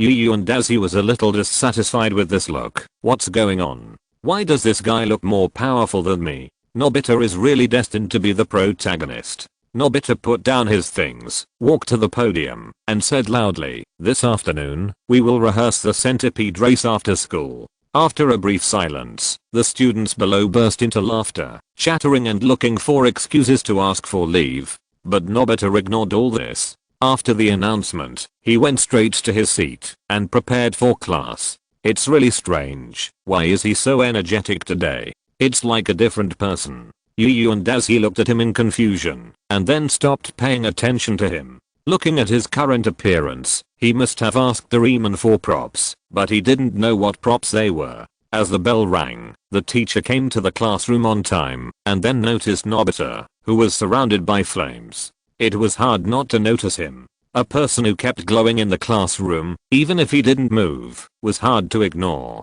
After watching for a while, the teacher spoke cautiously. "Nobita, you look like this. Is it really okay? Or you can go and deal with it quickly?" Nobita shook his head. "No need. I feel full of fighting spirit and determination now. Teacher, please go to class. I can't wait." The teacher hesitated for a while, but still picked up the textbook. "Students, let's open the books and continue the previous class. By the way, Ian, you will be responsible for collecting homework in the next few days." "No problem." Ian, and as he said, he had no objection and took out his textbook to prepare for class. After school, Ian and as he suddenly found that the flame on Nobita suddenly became brighter. Before everyone left, Nobita stood on the podium again. "Everyone listen. Gather in the open space later. Don't forget." Everyone looked at him helplessly. In fact, no one planned to go there after they went home. Everyone had their own things to do, and they didn't want to waste time practicing centipede race walking. After Yu and Dazi returned home, Kingai was eating snacks and watching TV, and her life was very leisurely. The furniture that originally belonged to those people had been moved away, and now the furniture here is all new items that Kingai bought under the guidance of the old man. "Why are you watching TV? Didn't the soul-devouring monument ask you to learn characters and cultivate your demonic power?" Kingai shook her head. He said, "I don't need to practice today, and he will make a special plan for my next practice tomorrow." Since the old man said so, Yu and as he would naturally ignore him, so he should do his own thing. "Okay, watch TV away from the TV. If you become nearsighted, I will deal with you." After saying that, Yu and as he left the house and planned to go to Chumushin's house to see him first. The door was still unlocked as before, and Yu and as he walked into this familiar house easily, reaching out and knocking on the door. "Excuse me, is anyone there? I'm here to find Mushin Yinkei." A little while later, the aunt came down from the stairs. From her face, it was obvious that she was a little haggard. "You finally came back. Yinkei is not in a good condition now. You go up to check on him." After saying that, she went to the living room to regret alone. If she hadn't scolded Kingai for so long yesterday, Chumushin's condition wouldn't have been so bad. Yu and Daisy nodded, without planning to answer her, and went straight upstairs to check on Chumashin's condition. At this time, Chumashin had a fever-reducing patch on his head, lying on the bed doing nothing. I don't know what he is thinking about now. Yu and Daisy opened the door. Yinkei, how do you feel now? Are you feeling better? Zyashin forced herself to sit up. It's okay, but it's boring to just lie down. I can't read now, alas. Actually, you don't have to force yourself too much. Just forget it. If you can't read. Yu and Daisy expressed that he was a little ashamed. Then Chumashin looked at Yu and Daisy. What about you? How long do you plan to be angry with your mother? She is just worried about me, not to drive you out. He hesitated for a while and decided to tell the truth. I probably won't be back for the time being, and I bought a house yesterday, not too far from here. What did you say? Chumashin looked at him in disbelief. Why do you want to move out? Isn't it good to live here? Don't worry, the main reason for moving out is King Gyu. He will start training soon, and it is not suitable for him to live here. The physical training of the demon tribe is much more noisy than my swordsmanship. But, Chumashin wanted to say something else, but Yu and Daisy stretched out his hand to stop him. When you recover from your illness, you can come and live with me. Don't think my place is too small by then. Yu and Daisy's attitude was very firm, and Chumashin knew that the possibility of persuading him to come back was not very high. And as a superpower, it is normal for him to have a territory that belongs to him alone. Anyway, it's not a life and death separation, and we still have plenty of time to be friends in the future. There's no need to make both sides unhappy over such a small matter. After a moment of silence, Zyashin nodded. I understand. I may bother you later. Chapter 449 Practice. Okay, then it's settled. You should take good care of yourself first. You are always welcome to come to my little nest. After this was settled, Yu and Daisy had no reason to stay and soon prepared to leave. When he was about to leave, he suddenly turned back and said with a smile, by the way, you have to get better soon. I don't want you to miss the centipede race when the time comes. Don't worry, I won't miss it at this time. Mushin replied weakly and then got into bed to continue resting. After saying goodbye, Yu and Daisy quickly went to the open space to rehearse the centipede race with them. At this time, Nobita was already standing in the open space looking at the street. So far, no one here has been willing to come to practice. The Reman looked at him from the side, full of worry. Nobita, they probably won't come back or give up. Nobita shook his head. I will never give up. I believe that there will be someone who understands the true meaning of unity. As he spoke, the flames behind Nobita became more vigorous, and his eyes became very sharp. Not long after, Yu and Daisy appeared in front of them. Good afternoon, both of you.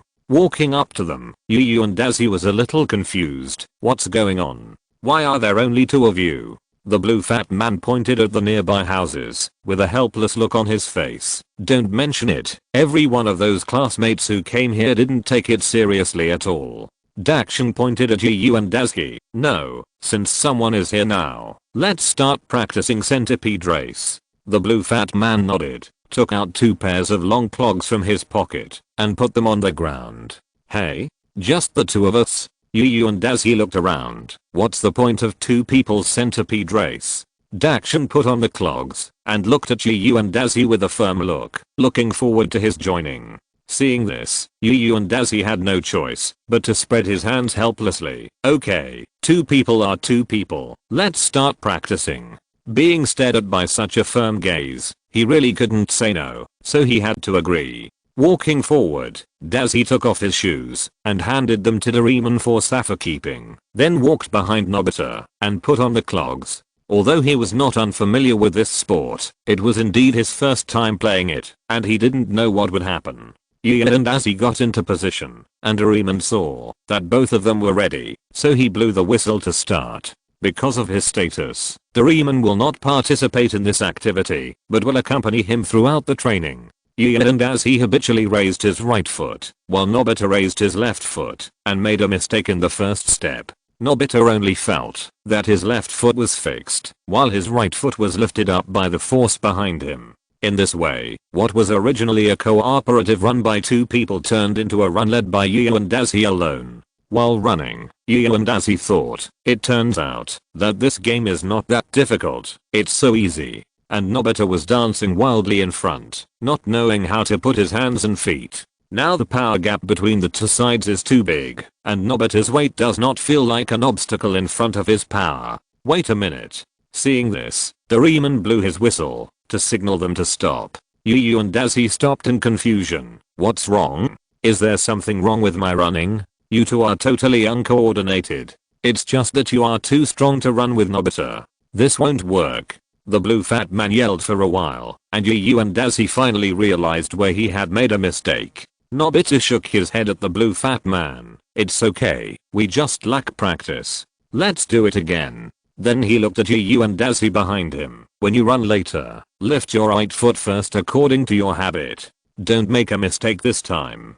After getting Yu and Daisy his affirmation, the two of them once again took a ready position, waiting for Doraemon's command. Then everyone, get ready, go. The blue fat man blew the whistle again, and the two of them raised their feet at the same time. This time they followed the advice, raised their right feet at the same time, and took the first step successfully. Yes, that's it. Yu and Daisuke, use less force, and try to keep pace with Nobita. Doraemon watched from the side, and kept pointing out the mistakes in their movements, hoping that they would cooperate better. In this way, the two practiced together for more than half an hour. Nobita walked to the side panting, and prepared to take a break. Doraemon took out 2 bottles of water, and handed them to them. Thank you for your hard work, come and drink some water. Yu and Daisy took the juice. We have been practicing for so long, why is there still no one coming? Maybe the others don't take it seriously at all. It's really a pity. It's not easy for Nobita to get motivated. Doraemon looked at Nobita's appearance and shook his head slightly. This time he was really disappointed, but not for Nobita. Speaking of which, Doraemon, what is a prop you lent him? Why is there always fire on his body? Yu and Daisy finally asked the doubts in his heart. He couldn't remember the name of the prop he lent to Nobita. You're talking about this. This is what Nobita specifically asked me for. It's called hot blood bean paste bun. He looked at Nobita with a hint of happiness in his eyes. This time, Nobita is willing to take responsibility. Isn't it strange? It's a bit strange, but he has grown up. This is a good thing. Yu and Daisy took a sip of juice. This situation was indeed beyond his expectations, but it was not bad. Just as they were chatting, a handsome guy riding a bicycle to deliver goods passed by the open space and glanced at them. Nobita immediately stepped forward and shouted at him, "Hey, fat tiger. What are you still doing now? Why don't you come and practice centipede race walking?" Fat tiger outside paused for a moment, then shouted, "What's the need to practice that thing? Just run a few steps." After saying that, he clenched his fists and rode away from this place without hesitation. Nobita and Doraemon looked at each other, then sighed helplessly, and Nobita returned the water to Doraemon. "Yu and Kun, although there are only 2 of us now, are you willing to continue practicing?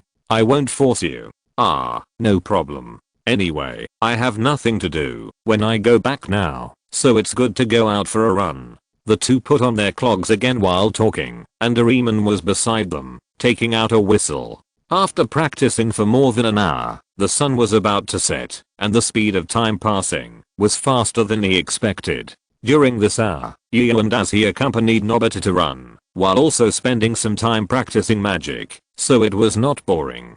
Just as they continued to run, Nobita in front suddenly ran out of energy and fell down. Yu and Daisuke hurriedly stopped to avoid stepping on him with the clogs he was wearing, causing secondary injuries. Doraemon ran over with the shoes and helped Nobita to rest next to the cement pipe. According to Nobita's physical strength, he had already exceeded his limit after running for almost 2 hours. "Nobita." A concerned voice appeared in front, which cheered Nobita up. It was Shizuka who came. Chapter 450 New Ingredients. Shizuka quickly ran to Nobita. "I'm sorry, we didn't expect you to insist like this. I'm really sorry." "It's okay, Shizuka." Nobita's fire was burning again. "Aren't you already here with me?" Yu and Daisuke and Doraemon felt a chill. They have been here with you for so long, but they have never seen you so disgusting. Hearing him say this, Shizuka immediately felt even more guilty and quickly assured, "Don't worry, Nobita, we will call all the classmates over tomorrow to practice together." Nobita nodded. "I believe they will understand us and join us." The two of them held hands in the sunset, and there was a faint holy light, which stung the heart of the only single dog next to them. I'll go back first. I always feel like my eyes are flashed by something today. It's so uncomfortable. The blue fat man couldn't bear it anymore. This guy ate the hot-blooded bean paste bun, and didn't forget to pick up girls. Although he already had Xiaomi, he couldn't stand the other party showing off his affection like this. And as he also nodded, "Yes, I always feel that I was force-fed a lot of food today, so I feel full." The two of them rolled their eyes at them tacitly and quickly left the place, leaving them alone. Now the sun is shining, and there is no need for 2 light bulbs to provide them with additional lighting. When I got home, Kingai was busy in the kitchen. Hearing that he was back, he immediately stuck his head out and said, "Brother, I made delicious food tonight." "Oh?" He looked unconvinced. "You kid can cook. Why don't I believe it?" Ignoring his ridicule, Kingai continued to go back to the kitchen and started to stir the things in the wok. After a while, Kingai came out and shouted, "Brother, it's time for dinner." Hearing this voice, and as his heart couldn't help but tremble, and a bad premonition gradually appeared. He walked downstairs step by step, and he gradually smelled a very strange smell, which was really hard to describe. Very reluctantly came to the restaurant, and Kingai put 2 plates of things that didn't look like food in front of him. "Here, this is the delicious food that grandpa found for us. This thing is the magical species that the old man brought back from ancient times. It is said that it was one of the foods that the Demon King liked very much at the time, and it contains rich energy. It was also good luck to be able to find this creature in ancient times. It is said that the water unicorn Lanshu carried the eggs of that creature on his body, and the old man took it away after it was cultivated for 2000 years. And as he looked at this thing with disdain, he didn't expect that this so-called delicious food was actually a centipede-like insect. Dozens of brown legs hovered in the plate, and there was an unknown sticky juice poured on it, which made people lose their appetite. He carefully poked it with chopsticks. "Kingai, this thing is really edible, and you really eat it?" He looked up and found that Kingai had picked up a piece of the insect and put it in his mouth, chewing it with big mouthfuls. Seeing this scene, and as he completely lost his appetite and his stomach began to roll constantly, wanting to find a place to vomit, the old man's spirit appeared outside. "Are you sure you don't want to try it? This thing is very nutritious. I tell you. You and Daisuke would rather die today, die outside, jump off the clouds, than eat a bite of this thing." The old man's eyes showed a little contempt. "Are you sure? The taste and nutrition of this segmented insect are both top-notch." "Really? Since you say so, then let me taste it." He immediately regretted it, closed his eyes, picked up a piece of meat, and put it in his mouth. It smells so good. This thing really tastes much better than ordinary meat, and it is also very rich in ki and blood. This segmented insect is the favorite food of the Demon King. Last time when I went to Lanshu, I happened to find some insect eggs there, so I tried to put them in the back mountain to hatch. The segmented insect is not only delicious, but also rich in ki and blood. It is the most suitable for body cultivators like you and Kingai. As he spoke, and Daisuke had already swept away all these things, and a long lost feeling of fullness appeared. Just a small section of meat is equivalent to hundreds of kilograms of ordinary meat, and this should be an immature segmented insect. Indeed, this thing is really good. I'm going out to practice physical skills now. You can look after Kingai by yourself. Okay, come back early. I'll ask you to decorate this house. Hearing this, and Daisuke looked around. What's the matter? Is there any furniture missing in this house? It's not a lack of furniture. The soul-devouring monument shook his head. It's a lack of defensive formations. After all, this is our real home. and Daisuke nodded seriously. I know. I will come back early. Then he looked at Kingai again. Also, don't let him watch TV for too long. His eyes can't stand it. After giving instructions, and Daisuke walked to the yard and soared into the sky, ready to practice physical skills on the cloud. Seeing this, the old man walked to Kingayu's side. "Take off your shirt now. Let me see how the scars on your body have recovered." Kingayu nodded, and the top that changed into a cloak disappeared instantly, revealing his strong body. But now his body is covered with dark red lines, which are so dense that they look a bit hideous. The soul-devouring monument reached out and touched the bloody lines, looked at his fingers, and then withdrew his hand with satisfaction. "Well, the magic lines and your body have almost been integrated, and the cloak can be returned to him." As soon as the voice fell, the clothes on the upper body returned, and there was a faint feeling of joy. The Dark Star cloak is still in the recovery period. Staying outside all the time is not good for it. Wait, if I return the cloak to him tomorrow, what should I wear? Kingayu looked at the old man in front of him, with innocent eyes flashing. Old Man Ling also remembered that, because he had been wearing the cloak all the time, they had never bought clothes for Kingayu. Don't worry, we will buy you new clothes tomorrow, buy whatever you like. The old man said this without feeling guilty. Anyway, all the money of Yu and Dazi was in the cloak, and he could spend it however he wanted. After finishing the physical training, Yu and Dazi returned to the ground, and went to the old man to prepare the room. But what he didn't expect was that he actually saw the old man watching TV, and he was watching it very nervously. "What's wrong? Do you like to watch romantic dramas? Are you lonely?" He walked to the old man's side and watched TV with him. At this time, the news was being broadcast. According to reports, these bodies have been dead for a long time, and the death was extremely cruel. The picture on the TV still looked like those bodies, but fortunately they were mosaicked. Otherwise, the bloody appearance alone would be enough to make most ordinary people vomit. "What's the matter? I thought you didn't care about the life and death of the human race, but you are so interested in watching this. Stop it." The soul-devouring monument finally spoke. "The cause of death of these people is not simple. It's not a simple revenge case." "Oh, not a simple revenge?" Yu and Dazi instantly became interested. Could it be Conan who met that they took action? The corner of the old man's mouth twitched. This guy seemed to be out of shape, and he began to doubt his decision.